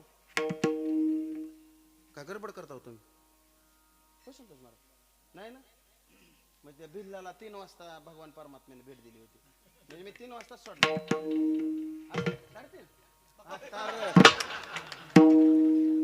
सोपदाराचं ऐकावं लागतं बरं का. हा, दत्त चोपदारी करी तसे. नाहीतर हल्लीच्या कीर्तनकारांना कीर्तनात सोपदाराची टिंगल लावली सगळ्या. बरोबर आहे का नाही? पण दत्त भगवान परमात्मा जर कुठं असतात ते चोपदार म्हणून असतात. आणि मृदंग कोण वाजवत असतं? तर इंद्र मृदंग वाजवत असतो. लक्ष दिलं का तुमच्या? हा, या गोष्टी सगळ्या लक्षात घ्या. चला, मला तुम्हाला मस्तपैकी आठी सांगायच्यात. मी बरोबर कीर्तन सोडतो. 10-5 मिनिटं पुढं मी सांगितलं की फुलं वाटा बरं का. त्यावर गडबड करू नका. तुम्ही लक्ष देऊन केला. वाहते ती का सगळी लाईन लावून? मग कीर्तनाचा राडाच गिराव पुन्हा. मग मी सांगितल्यावर झाल्यावरच तिकडे महादेवाकडे जायचं तुम्ही. हो, तोवर कोणी जाऊ नका बघा. ऐका आता कीर्तन एक. चला, कीर्तन संपल्यावर तिकडे जा महादेवाकडे. फक्त 12च्या आत जायचं नाही, 12च्या पुढे जावं लागते. मग कवा बी जाऊ द्या. आता लक्ष द्या आता कीर्तनामध्ये. मला तुमचं समाधान करूनच नाही. ऐका ना कीर्तन. मी लय वेळ कीर्तन करा. तुम्ही म्हणता महाराजांनी सांगायला घातलं म्हणजे आता काय 1 वाजितो का काय कोण असतो. 10-5 मिनिटं फक्त इकडे तिकडे. आता लक्ष द्या फक्त. मग तो भगवान परमात्मा मिळवण्यासाठी काय काय करावं लागतं? येथे नसरे दुसरी आटी. आता पहिली आठ सांगितली मी तुम्हाला. तुका म्हणे चित्त करारे निर्मळ, ये वने गोपाळ राहे तेथे. आपलं चित्त म्हणजे मन निर्मळ असल्याच्या नंतर तो परमात्मा आपल्याकडे येऊन राहतो. मग आता ध्यान द्या कीर्तनामध्ये. चित्त, मन. मन कळते ना तुम्हाला? सोपं.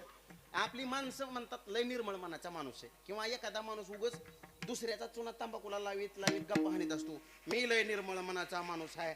माझ्या निर्मळ मनाचा माणूस तुम्हाला अख्ख्या पंढरपूर तालुक्यात भेटायचा नाही असं आपण आपल्याला म्हणत असतो. निर्मळ मनाचा माणूस. पण आपलं मन निर्मळ आहे का नाही? बरोबर आहे. निर्मळ करायला काय भांड्याच्या साबणानं घासावं लागत नाही त्याला. निरम्या साबणात धुवा लागत नाही त्याला. अगर ते मन निर्मळ आहे का नाही कुठं दवाखान्यात जाऊन तपासावं लागत नाही. आपल्याला समजतं आपलं मन निर्मळ आहे का नाही. कसं समजतं तुम्हाला सोपं सांगतो. लक्ष द्या कीर्तनामध्ये. आपल्याला लोकांचं चांगलं झालेलं बघून जर चांगलं वाटलं तर आपलं मन कसं म्हणायचं? निर्मळ म्हणायचं. आहे काय अवघड काय यात? किती सोपं कीर्तन सांगायला मी तुम्हाला. आपल्याला लोकांचं चांगलं झालेलं बघून जर चांगलं वाटलं तर आपलं मन कसं आहे? निर्मळ आहे म्हणायचं. आणि जर बाबा आपल्याला लोकांचं चांगलं झालेलं बघून जर घेण्यानं देण्याचंच कसं सोपायला लागलं, येडवणीच वाटायला लागलं तर आपलं मन निर्मळ नाही म्हणून समजायचं. आणि कसं असतं माणसाच्या मनाचं सांगतो तुम्हाला. आपल्यापेक्षा लोकांचं वाटोळं ज्यात झालेलं असलं तर समाधान वाटतं जीवाला. आपल्यापेक्षा लोकांचं जर चांगलं असलं तर मनाला समाधान वाटत नाही. मी तुम्हाला होईच म्हणायला होतो तरच पुढे जातो बरं का. लक्ष द्या. आता माग आमच्या तिकडे पाऊस भरपूर पडला. पाऊस पडला मामानं मी शेतात गेलो. एवढा मोठा धट माणूस मी रानात गेलो. कांद्याचं रोप सगळं आबा सपाटचक झोपलंच पावसात. एवढं येडेने वाटलं. रोपाच्या कडाला बसून रडलो मी. माईच्यान खोटं सांगत नाही मी तुम्हाला. रडलो. आमच्या बायकोला फोन लावला. म्हणलं काय खरं नाही म्हणलं आपलं आता. म्हणजे बाग बी फेल आहे. बरोबर आहे की नाही. आणि हे रोपाचं काय खरं नाही म्हणलं तर कांद्याचं काही लागणीचं शक्यच नाही.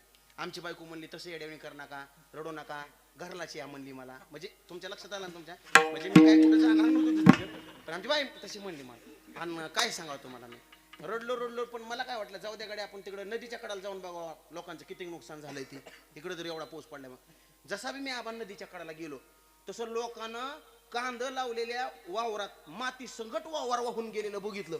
समाधान मनाला वाटलं. मरू द्या म्हणे जाऊ द्या आपलं कुठे रोपच गेलंय म्हणलं.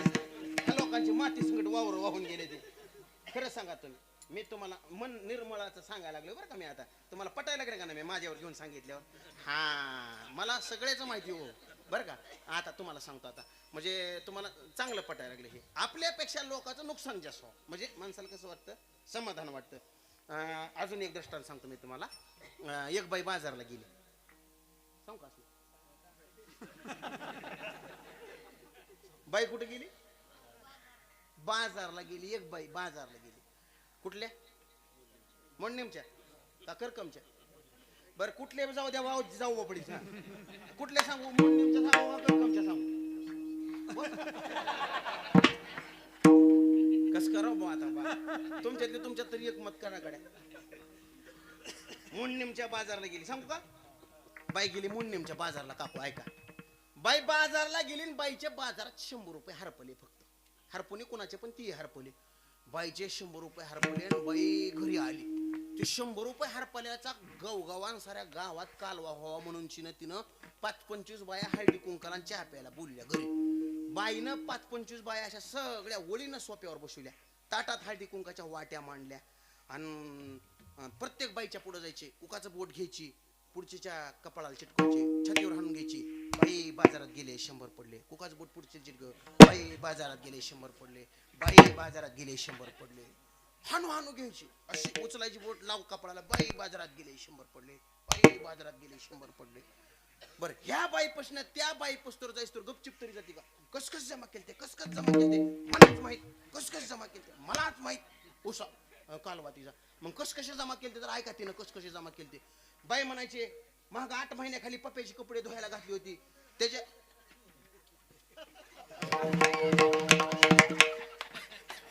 ऐका, बाईनं सांगायला घातलं, पप्प्याची कपडे धुवायला घातली होती महाग 8 महिन्याखाली. त्या पॅन्टीच्या खिशातले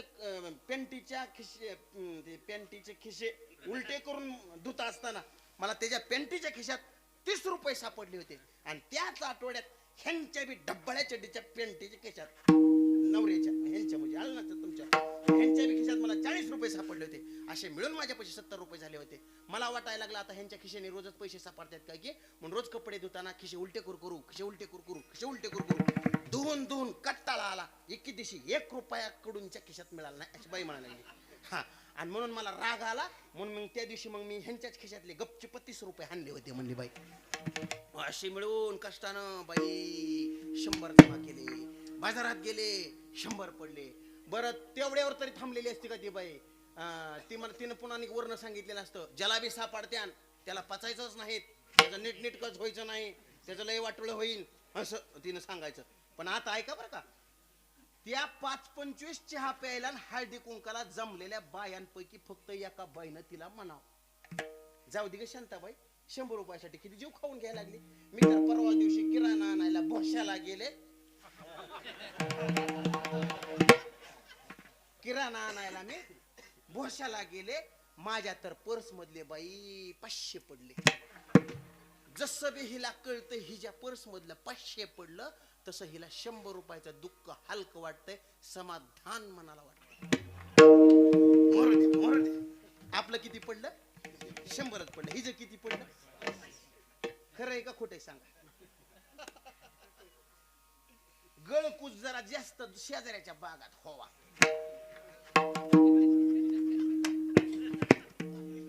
बरोबर आहे का? कुज होती का नाही? दुसऱ्याच्या बागात जरा कुज जास्त हो आपल्यापेक्षा. खरं पांडुरंगाच्या शपथ, आई बापाच्या इमानदारच्या मनातल्या मनात ठरवा. बरं वाटतं का नाही आपल्याला? वाटतंय. बरोबर आहे का नाही? अहो काय सांगायचं तुम्हाला, आमचा बाग फेल गेला. घडच आलं नाही. आबा तुम्ही आलता तेव्हा मी म्हणलो का नाही, आबा माझा बाग फेलच गेले वाटतंय मला. जसं बी मला दुसऱ्याच्या बातम्या ऐकायला यायला लागल्या का नाही, त्याचा बी फेल गेलाय, त्याचा बी फेल गेलाय. जाऊ दे मरू दे, मग आपलं समाधान वाटायला लागलं. भेटन का देव? खरं सांगा तुम्ही, किती जरी कीर्तन केलं तर भेटन देव? येते नसरे दुसरी आली. तुम्हाला चांगलं वाटायला लागले राव हे असलं सांगितलं. अजून एक दृष्टांत सांगतो तुम्हाला. काकू आमच्या आईच्या कानातलं फुल पडलं. कानातलं फुल पडलं आमच्या आईच्या.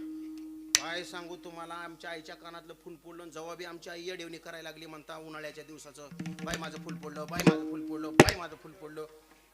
मी आम्हाला जाऊ दे मरू दे, म्हणलं कुठे येडेवणी करायला लागली, तुला दूध द्यायला दुसरं फुल करतो. 3-3.5 ग्रॅमचं फुल. आबा लय येडेवणी करायची आमच्या आई म्हणायची, हा तुझ्या काय जिबीला हाड येतवा, तू असलंच काय बी बोलत असतो. तुला माहिती का मी फुल कस केलं? मी सांग कस केलं ते. आमच्या आईला म्हणलं, आमची आई म्हणली तू तवा बारीक होता, म्हणजे मी आता 1 क्विंटल भराचा. आमची आई मला म्हणली तू तवा बारीक होता म्हणली, आणि तवा मी बांधाच्या कडाच्या तुरी येचल्यात म्हणायची, खळ्यावरचं मात्र धुवून इकलंय, आणि अशा कष्टानं मी फुल केलंय. आणि तेवढ्यावर बी गपची बसली होती आमची आई. आमची आई म्हणायची, ज्याला बी माझं फुल सापडल त्याचं डबल दवाखान्यात पैसे जातील म्हणायचे. बघा आता कशी करताय. आता मी बी रस्त्यावर येऊन आमच्या वट्ट्यावर बसलो होतो, बाहेरच्या कट्ट्यावर पोरच्या. मी विचार करीत होतो, गड्या आईचं 3-3.5 ग्रॅमचं फुल हरपलंय, हे काय बारका खड्डा पडलेला नाही. तवा काय 1,60,000 रुपये भाव नव्हता सोन्याचा संतोष. तवा लाखाच्या आसपास भाव होता. पण लाखाच्या आसपास म्हणलं तरी 3-3.5 ग्रॅमचं फुल म्हणजे जवळजवळ 35-40 हजार रुपयाचा खड्डा पडलेला. विचार करायला लागलो. उन्हाळा तर संपलाय, पावसाळा लागलाय, आता कीर्तन बी बंद पडल्यात. असं डोक्यात यायला लागलं 2-3 कीर्तनात कसा तरी भरून निघला असता खड्डा. पण ऐका, असा मी डोक्यात विचार करतोय तेवढ्यात आमच्या दारात घराशेजारचं पोरग आमच्या दारात नसं ये जा 2-4 यारझाऱ्या घातल्या. पण ती मला काही बोललंच नाही माझ्याकडे. बघा माझ्याकडे ती बोललंच नाही ना. मग मीच त्याला हाक मारली. मी यार अमर तिकडे म्हणलं काय भानगडे काय म्हणलं तू 2-4 बारी ये जा करतोय पण तू काय बोलायला गेला काय व्हायना गेला. मला म्हणला काय सांगावं महाराज म्हणला मग 5 वाजता लय राडा झालाय राव म्हणला. मला काय झालं म्हणलं आमची बायको मग 5 वाजता इथं पोरग खिळवीत होती मला रस्त्याला. आमच्या बायकोच्या गळ्यातलं 3 तोळ्याचं तुटून पडले म्हणला सापडच ना झाले. जसं बी मला कळालं त्याच्या बायकोच्या गळ्यातलं 3 तोळ्याचं तुटून पडलंय. मावशी मला समाधान वाटायला मनाला. मुरू द्या म्हणलं आपल्या आईचं कुठे 3 ग्रॅमचं पडले. लोकांचं वाटोळं जास्त झालं. खरं सांगा तुम्हाला बरं वाटतं का नाही आपल्याला. यानं परमात्मा प्राप्त होऊ शकत नाही. इतराच्या समाधानानं ज्याच्या अंतकरणाला समाधान होतं आणि इतराच्या दुःखानं ज्याच्या अंतकरणाला वेदना होतात. जगद्गुरु तुकोबाराय म्हणतात येथे नसरे दुसरी आटी देवा भेटी जावया. आलं लक्षात तुमच्या. देवाच्या भेटीला जाण्यासाठी ह्या अशा आटी असतात. अजून तुम्हाला अजून कर्तव्याच्या बळावरती तो परमात्मा प्राप्त कोणी करून दाखवला का. तर याचं उदाहरण सांगायचंय मला. तो कर्तव्याच्या बळावरती परमात्मा प्राप्त करून दाखवला तुमच्याच भागातल्या एका पट्ट्यानं. कुठल्या तुमच्या परिसरातल्या. मी सांगा ना मराठवाड्यातल्या आमच्या तिकडच्या माणसानं कोणी नाही करून दाखवला. विरळा ऐसा कोणी तुका त्याशी लोटांगणी. जप तपादी साधनांशिवाय परमात्मा प्राप्त करून दाखवला त्याचं नाव आहे भक्त पुंडलिक. बरं का. मग पुंडलिके काय केले परब्रह्म उभे ठेले. त्या पुंडलिकानं काय केलं सांगा. त्या परब्रह्माला उभं करण्यासाठी पुंडलिक रायानं काय केलं बोला. लाईट जाणार का आता 12 जाते का. बरं आता लक्ष द्या तुम्ही 5 मिनिट माझ्याकडे. मला बोला थोडं. पुंडलिक रायानं कोणाची सेवा केली. देवाची सेवा केली होती का. मोठ्यानं बोला. कीर्तन संपवायचे मला लवकर. कोणाची सेवा केली होती पटलं तुम्हाला. त्यानं देवधर्म काय केला होता का. आता ऐका. देवाची सेवा करून आई वडील भेटत नाहीत. देवाची सेवा केल्याच्या नंतर आई वडिलाची प्राप्ती होत नाही. पण आई वडिलाची सेवा केल्याच्या नंतर देवाची प्राप्ती होते. हे पुंडलिक रायाचं चरित्र आहे. आणि हे तुम्ही आज महाशिवरात्रीचा प्रसाद म्हणून घरी घेऊन जायचंय. लक्षात आलं का तुमच्या. तुम्हाला नाही ती डोक्यात घ्यायचा लय ना दे. बरोबर आहे की नाही. पण आपण विसरून जायचं नाही. मी तुम्हाला अगोदर सांगितलं याचा धरील अभिमान. त्यानं आई वडिलाची सेवा केली. आई वडिलाची सेवा म्हणजे काही जप तप काही साधन आहे का. पण ऐका बरं का. आता त्या साधनेनं भगवान परमात्मा घरी येतो. तुमच्या घरी आणतो मी 5 मिनिटात. फक्त माझ्या मनात एक खंत आहे तेवढी मला खंत सांगावी वाटते. मला खूप छान वाटलं बरं का संतोष महाराज. लय दिवसानं कीर्तनाला आल्याच्या नंतर बदल झालाय चांगला. हे मोठं पटांगण सुंदर झालंय. चढ उतार होता अगोदर. हे चढ उतार काही नाही. सप्ताहाच्या कीर्तनकारांची यादी बघितल्याच्या नंतर असं मन भरून यावं अशी कीर्तनकारांची यादी आहे. म्हणजे तुम्ही आता कोणत्याच गोष्टीत कमी नाहीत. ऐकण्याला भरपूर आहे. साऊंड सिस्टम चांगलं आहे. सगळं नंबर 1 आहे. बरोबर आहे का नाही. मी काय 2 नंबर धंद्यातला नवं. सगळं छान आहे. सगळं मला आवडलं. फक्त एक गोष्ट मला थोडी मनाला लागली तेवढी सांगतो मी तुम्हाला. घोटाळा असा आहे. आता आईवडिलाच्या सेवेचं फल सांगायचंय. आईवडिलाच्या सेवेच्या फलानं परमात्मा प्राप्त होतोय. मला 5 मिनिटात तुम्हाला सांगायचंय. पण आईवडिलाच्या सेवेचं फल कुणाला सांगायला पाहिजे. ज्याला आई वडील आहेत त्यांना. बरोबर आहे की नाही. आता ज्यांना आई वडील आहेत ते कीर्तनाला आलेली नाहीत. आणि कीर्तनाला आलेल्यांपैकी 60 ते 70% लोकांना आई वडील नाही. अशी थोडी खंत आहे माझ्या मनामध्ये. का बरं तुम्हाला मी हे सांगायला लागलोय. लक्ष द्या. कीर्तनामध्ये तुमच्या गावामध्ये मुसलमानाचे लोक आहेत का. बारडीत मुसलमान आहेत. 170 मतदान आहे. म्हणजे 25% आहेत म्हणायचं. 10-15% रास किती का. पण मुसलमान तर आहेत का नाही तुमच्या इथं. मशीद आहे ना. छान चांगली गोष्ट. तुम्ही त्यांचा एक आदर्श घ्या. त्या मुसलमानांच्या लोकांचा. गावात गेल्याच्या नंतर त्यांची 2-2, 3-3, 5-5 वर्षाची लहान लेकरं ती हाताला करंगळीला पकडतात. मस्तपैकी अंगावरती त्या लेकराच्या शेरवानी ड्रेस घालतात, पोराच्या डोक्यावर जाळीची टोपी पांघरू घालतात, करंगळीला पकडून घेऊन जातात आणि म्हणतात चल बेटा ये हमारी मस्जिद है, ये हमारा अल्लाह है, ये हमारा कुरान है, ये हमारा दर्गा है. त्यावेळेस त्या लेकराच्या अंतकरणामध्ये धर्मसंस्काराची बीजारोपण तिथं होतात. तुम्ही आपण कधी दाखवलं का आपल्या लेकराला चल बाळा ज्ञानोबा आहे, तुकोबा आहे, पांडुरंग परमात्मा, छत्रपती शिवाजी महाराज, महाराणा प्रताप सिंह, महात्मा बसवेश्वर, शहीद भगतसिंग, राजगुरू सुखदेव, देवदेवता, संत पुरुष, राष्ट्रपुरुष लेकरांच्या अंतकरणाला कळून द्या. आणि न कळून दिल्यामुळे जन्मदात्या आईबापांसाठी वृद्धाश्रमाची निर्मिती झाली आहे आणि ती इकडं तिकडं न होता पंढरपूरमध्ये झाली आहे. पंढरपूरच्या वृद्धाश्रमाला लेकरांना नाव दिले भक्त पुंडलिक वृद्धाश्रम. देणाराचा उद्देश मला माहित नाही, ऐकणारे नीट ऐका. पंढरपूरला गेल्याच्या नंतर त्या वृद्धाश्रमाला भेट द्या. तुम्ही जवळचीच लोक आहात. तिथं खिपतत पडलेली 80, 90, 95 वर्षाची जोडपी असतील, त्यांना विचारा तुमची पोरं काय करतात, तुम्हाला ते सांगतील. माझा पोरगा डॉक्टर आहे, वकील आहे, इंजिनियर आहे, प्राध्यापक आहे, कलेक्टर आहे. पण वृद्धाश्रमात खिपतत पडलेले एकही जोडपं तुम्हाला असं नाही उत्तर देणार माझा पोरगा अंगठे बहादूर आडमोठा शेतकरी म्हणून. अंगठ्या बहादूर आडमोठ्या लेकरानं आई बापाचे जे हाल केले नाहीत ते हाल जर शिकलेली सवरलेली पोरं करत असतील, काय घातले आपण त्यांच्यावरती संस्कार, काय शिकवलं त्या लेकरांना, कसं घडवलं हे लोकांना सांगून चालणार नाही. तर ते दोषाचं बोट आपल्याकडे फिरवावं लागेल. कारण आपण आई आणि बाप या योग्यतेला पात्र असणारे संस्कार आपण त्या लेकरावरती घातले नाहीत, ही खंत आपल्याकडे घ्यावी लागेल. म्हणून माझी विनंती आहे तुम्हाला, आपल्या लेकरानं काय व्हावं आपल्या हातात नसतं, पण आपण आपल्या लेकराचा बाप कसं व्हावं हे आपल्या हातात असतं. म्हणून आपल्या लेकराचे माय आणि बाप चांगलं होण्याची जबाबदारी आपल्यावरती घ्या. तुम्ही लेकरं कीर्तनाला आणि जाओ, माझी विनंती आहे तुम्हाला. ज्यांना आईबाप नाहीत अशी जरी कीर्तनाला आलेली असली तर जे जे लोक आईबाप आहेत ते तर कीर्तनाला आलेत ना. या वर्षीचा सप्ताह संपला, आता पुढच्या वर्षीपासून ज्यांना ज्यांना लेकर आहेत त्यांनी आपापली कीर्तनाला लेकर घेऊन यायचं. मला तुम्हाला विनंती करायची, नसन समजलं थोडं सोपं करून सांगतो. कर इंजन पण पटकन जाऊ. तुमच्याकडे ज्वारी पेरतात ना, ज्वारी ज्वारी आता ज्वारी पिडली काढायला आलीच असेल की आता ज्वारी. लक्ष द्या, मी बिगर प्रमाणाचं काही सांगत नाही तुम्हाला. ज्वारी पेरल्याच्या नंतर ज्वारीच्या काढणी केल्याच्या नंतर उपटून पेंड्या टाकतात आणि पेंड्या टाकल्याच्या नंतर त्या पेंड्या विस्कटू नये म्हणून त्याला बांधतात. त्या बांधण्याच्या पद्धतीला काय म्हणतात? आळाच म्हणतात ना. तुमचं नामचं सारखंच आहे. आळा किती चिपाडाचा असतो? किती चिपाडाचा?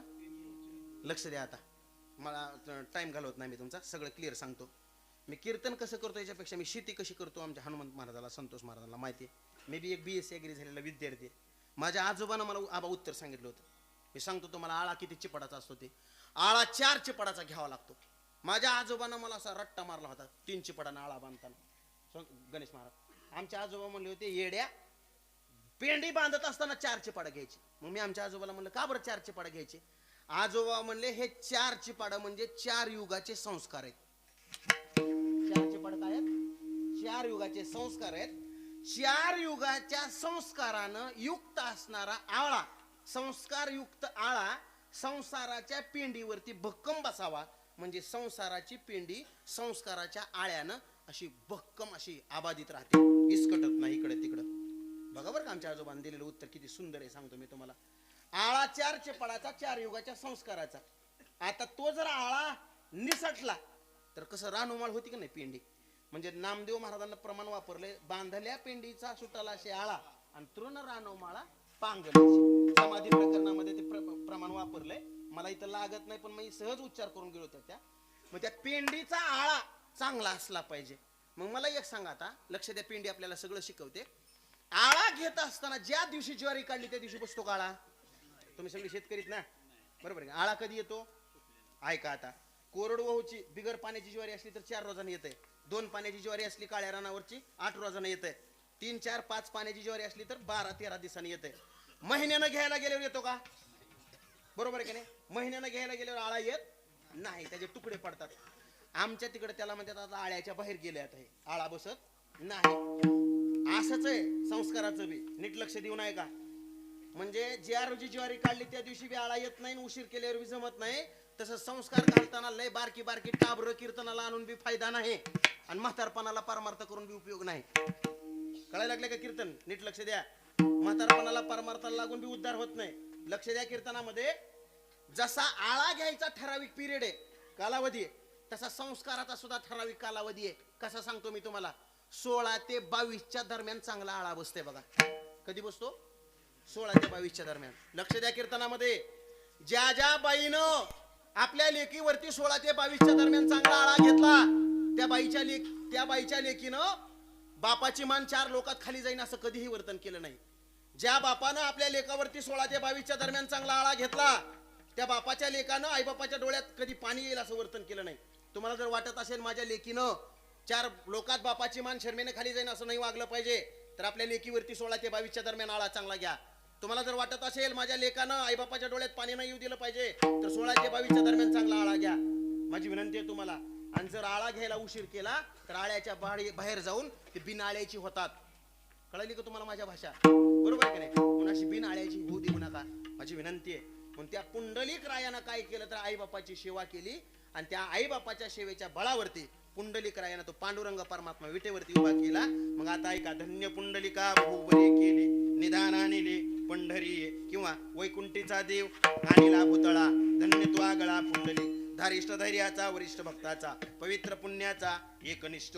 त्यानं पवित्र असं कोणतं पुण्य केलं तर लक्ष द्या, पितृसेवा पुण्य लादला निदान, ब्रह्मसनातन अंग संगे रंगे क्रीडा करी जना. आणि त्या घरी पाहुणा वैकुंठीचा आला का? त्यांच्या घरी पाहुणा, तो वैकुंठीचा राणा पाहुणा होऊन येतो. कोणाच्या घरी? जो आईबापाची सेवा इमाने इदबारे ईश्वर स्वरूप समजून करतो त्याच्या.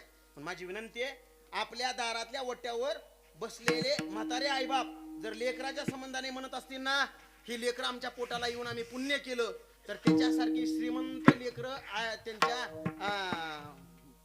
टाटा बिर्ला अंबानी सुद्धा नसतात.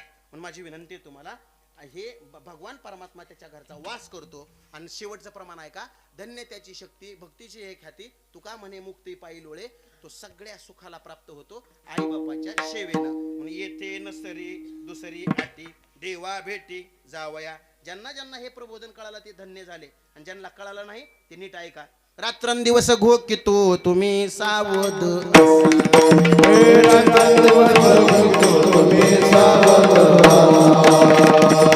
दिवस घोकितो तुम्ही सावध असा,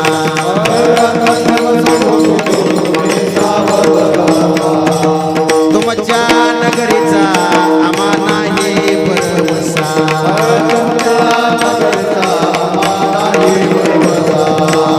उजेड पडताना गळा पडेल फासा,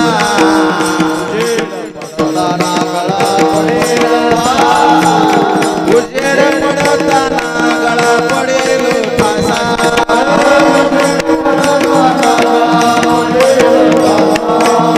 उठा तुझे माय बाप कैसे लागले झोप, उठा तुझे माय बाप कैसे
महाशिवरात्रीच्या दिवशी फलद्रूप होते, हा त्याच्या पाठीमागचा भाव आहे.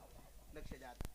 म्हणजे ज्यानं आयुष्यभर परमार्थ केला त्याला भगवान परमात्म्याची प्राप्ती झाली नाही, पण जो अचानक सेवा करतो त्याला भगवान परमात्म्याची प्राप्ती होते, असा त्याच्या पाठीमागचा भाव नाही. तर किती जरी दुष्ट असला आणि त्यानं महाशिवरात्रीच्या दिवशी चुकून जरी भगवान परमात्म्याची भक्ती केली तरी सुद्धा ती फलद्रूप होते. हे कोणाच्या चरित्रातून शिकायला मिळतं? तर त्या भिल्लाच्या चरित्रातून आपल्याला शिकायला मिळतं. मग तो भिल्ल कोण होता?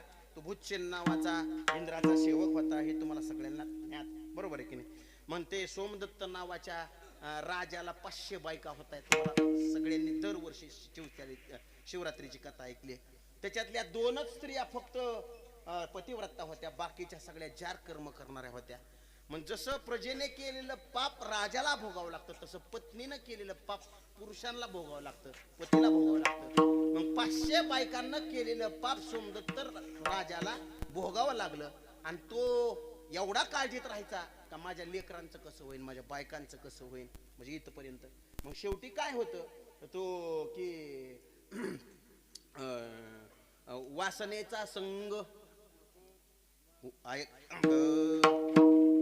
वासनेचा संग होयांत काळी अंतरी तपोबळी जन्मधरी. किती जरी बलवान असला, किती जरी तपस्वी महात्मा असला, तरी ज्याला अंतकाळाच्या वेळेला वासनेचा संग होतो त्याला जन्म धरावा लागतो. तसं त्याला सुद्धा पुन्हा जन्माला यावं लागलं. तो पुन्हा जन्माला आला. तो सोमदत्त नावाचा राजा, तो आला हरणाच्या गर्भामध्ये जन्माला आला. आणि त्याच्या 2 बायका, त्या 2 हरिणी. आता एक जणीला पिल्ल होती, एक जण गर्भहिणी होती. हे तुम्हाला सर्वांना ठाऊक आहे, बरोबर आहे की नाही? मी पटपट सांगतो. भगवान परमात्म्याच्या शिवरात्रीची कथा आहे. आता तो चंड भिल्ल त्या एका झाडावरती जाऊन बसला, सरोवराच्या कडेला तपस्या आपल्या ते शिकार करण्यासाठी.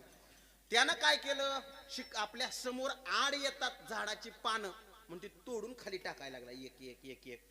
ते ज्या झाडावर बसला ते झाड होतं बेलाचं, बरोबर आहे की नाही? त्यानं भगवान परमात्म्याची सेवा करावी म्हणून बेलाची पानं खाली टाकत होता. सुयोगानं, त्याच्या कर्मधर्म संयोगानं खाली मात्र शिवलिंग होतं. आणि तो दिवस होता शिवरात्रीचा. शिवरात्रीच्या दिवशी चुकून, लक्ष द्या बरं का, चुकून त्याच्याकडून बेलाची पानं तोडून खाली पडली, ती शिवलिंगावरती पडली. आणि त्याच्यावरती भगवान परमात्मा संतुष्ट झाले. माता पडिता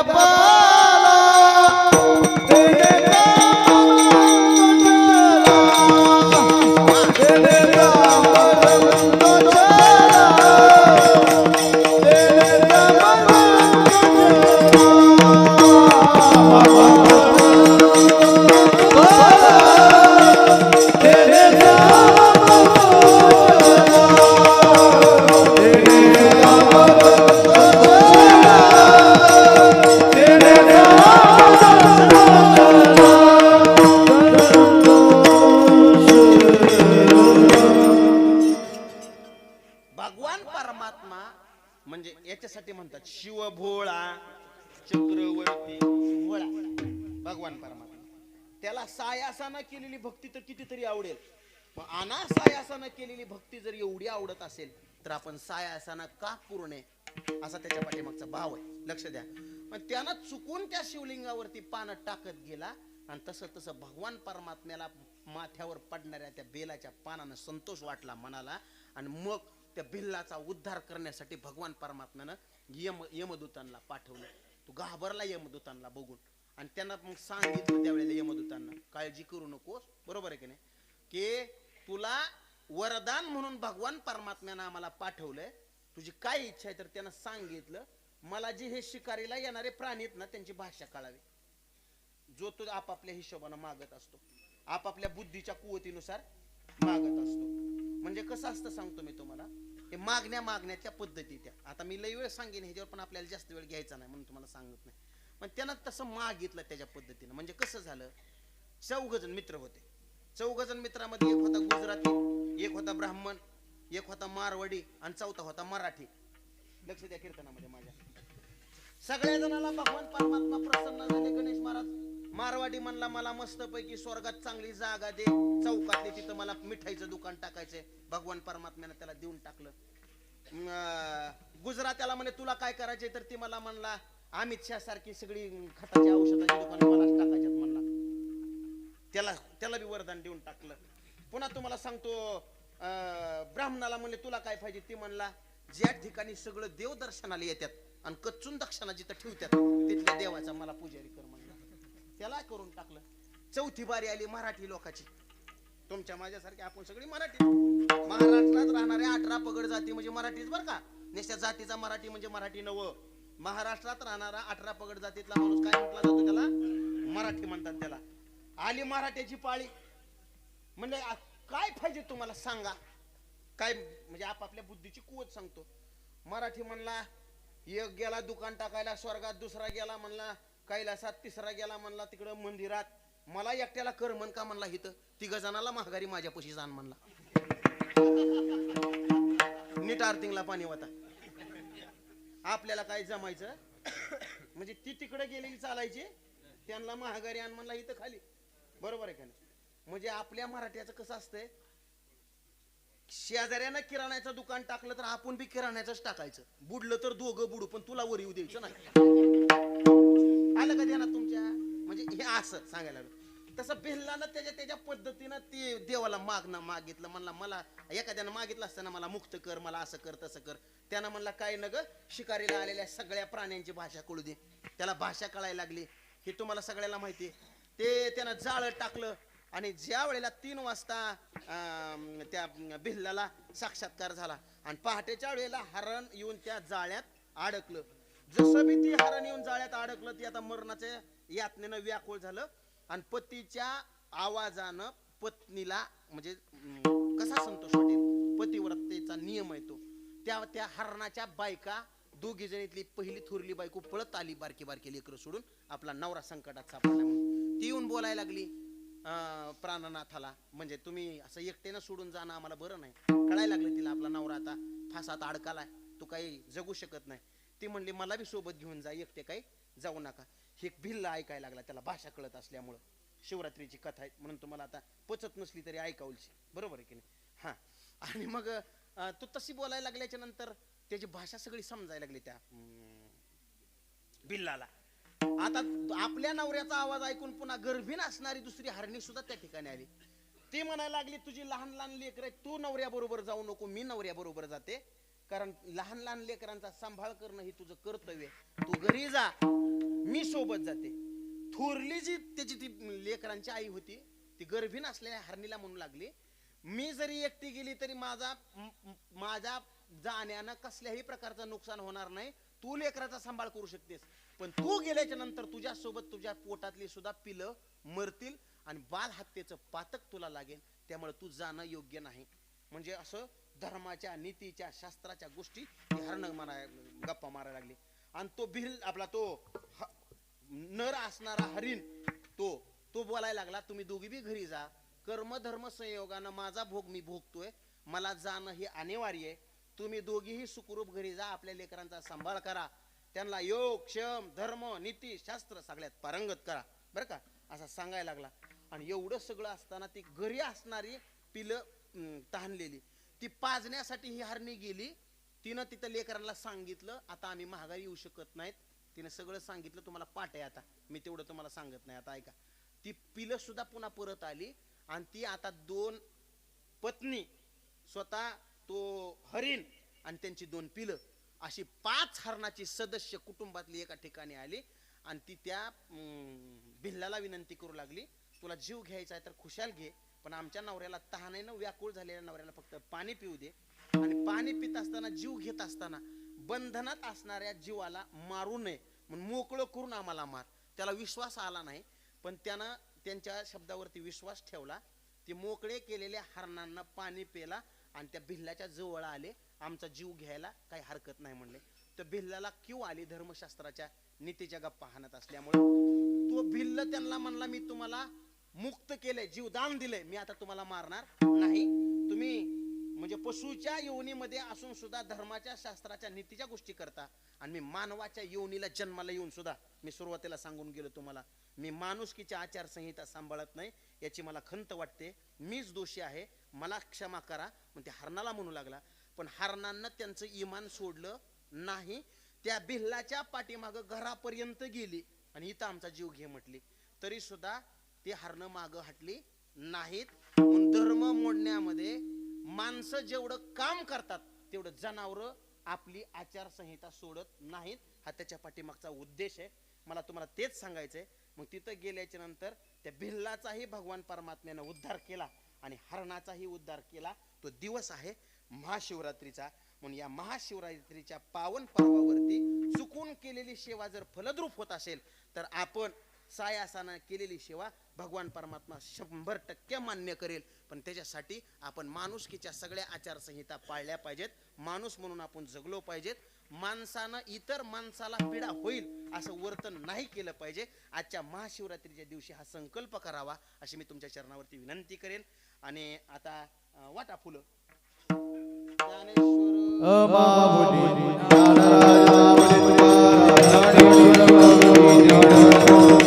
महाराज ज्ञानेश्वर माऊली ज्ञानराज माऊली कुंडली कवरदा हरिवंत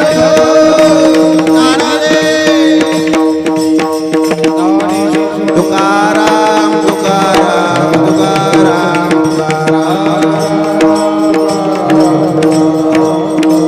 कुंडली कवरदा हरिवंत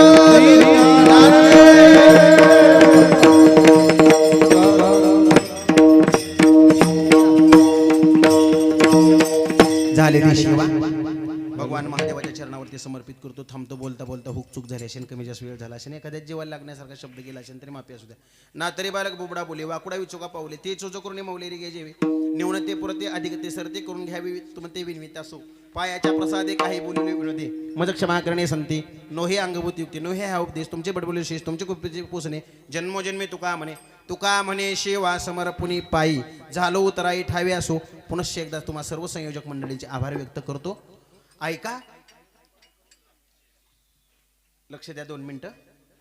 या महाराजाची अवस्था काय आहे? चला राजे, तुम्हाला तुमचा महाराष्ट्र दाखवतो. राजे आज कंटाळा करून चालणार नाही.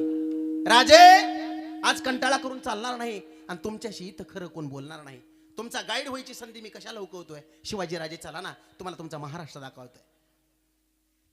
सांगा राजे, सुरुवात कुठून करायची? शिवनेरी पासून करायची का रायगडापासून करायची? सांगा राजे, कोणती माळवट धरायची? आपापसात लढू नका तेव्हाही कळलं नाही आणि आजही कळत नाही. मरतात पण सवयीपासून मागे कोण हटत नाही. म्हातारीच्या मरणाने काळ कसा सुकावतो? शिवाजी राजे चला ना, तुम्हाला तुमचा महाराष्ट्र दाखवतो. शिवाजी घडवायचा असेल तर जिजाऊ असली पाहिजे. शिवाजी घडवायचा असेल तर जिजाऊ असली पाहिजे. आणि शहाजींच्या मनात सुद्धा ती आस ठसली पाहिजे. आज मात्र तसं होताना दिसत नाही.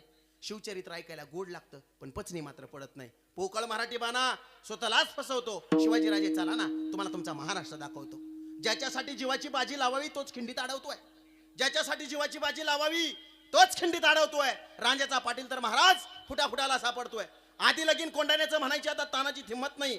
आधी लगीन कोंडाण्याचं म्हणायची आता तानाची हिंमत नाही. आणि बाप दादाच्या पराक्रमाची रायबाला आता किंमत नाही. इतिहास राहिला नाही. जो तो आपल्या सोयीनुसार वाकवतो. शिवाजी राजे चला ना, तुम्हाला तुमचा महाराष्ट्र दाखवतो. तो बघा प्रदेश ज्याचा त्याचा किल्ला आहे. तो बघा प्रदेश ज्याचा त्याचा किल्ला आहे. अष्टप्रधान मंडळाचा फायदेशीर सल्ला आहे. ज्याचा त्याचा झेंडा आहे, ज्याची त्याची मुद्रा आहे. ज्याचा त्याचा झेंडा आहे, ज्याची त्याची मुद्रा आहे. सुखी माणूस तोच ज्याच्या अंगात खादीचा सदरा आहे. डोक्यावरून पाणी चाललं का जो तो आपल्या पुरतं झुकतो. शिवाजी राजे चला ना, तुम्हाला तुमचा महाराष्ट्र दाखवतो.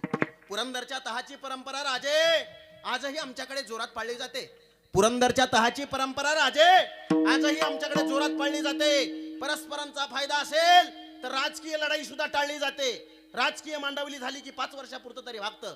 राजकीय मांडवली झाली की 5 वर्षापुरतं तरी भागतं. संभाजी जामीन ठेवायला राजे शिवाचं काळीच लागतं. दुसऱ्याच्या जळत्या घरासमोर आम्ही आमची कपडे वाळवतो. शिवाजी राजे चला ना, तुम्हाला तुमचा महाराष्ट्र दाखवतो. शेतकऱ्यांचा प्रश्न जसा वेड्यामध्ये पन्हाळा आहे. राजे चुकूनही बघू नका शेतकऱ्यांची अवस्था कशी आहे. राजे शेतकऱ्यांची अवस्था जसा वेड्यामध्ये पन्हाळा आहे. राजे चुकूनही बघू नका शेतकऱ्यांची अवस्था कशी आहे. विषासाठी पैसे नसतील तर घराच्या ताळ्याला फाशी आहे. सरकार कोणाचंही येऊ द्या तरी विचारतं शेतकरी हप्ते का थकवतो. शिवाजी राजे चला ना, तुम्हाला तुमचा महाराष्ट्र दाखवतो. राजे आता आम्हाला मावळे म्हणू नका. राजे आता आम्हाला मावळे म्हणू नका, कारण इथं सगळेच बावळे आहेत. तुम्हाला केलंय देव आणि तुमची इथं देवळ आहेत. लाज वाटते मनाला म्हणून सांगतो, पदार्थ मी रेटत नाही. लाज वाटते मनाला म्हणून सांगतो, पदरचा मी रेटत नाही. अरे तीनदा शिवजयंती साजरी होतेच कशी, माझ्या बंडखोर मनाला पटत नाही. शिवचाईचा मी पाईक तुमच्या चरणावरती माता टेकवतो. शिवाजीराजे चला ना, तुम्हाला तुमचा महाराष्ट्र दाखवतो. जय हिंद, जय जिजाऊ, जय शिवराय, जय शंभूराजे. विठ्ठल जय जय विठ्ठल.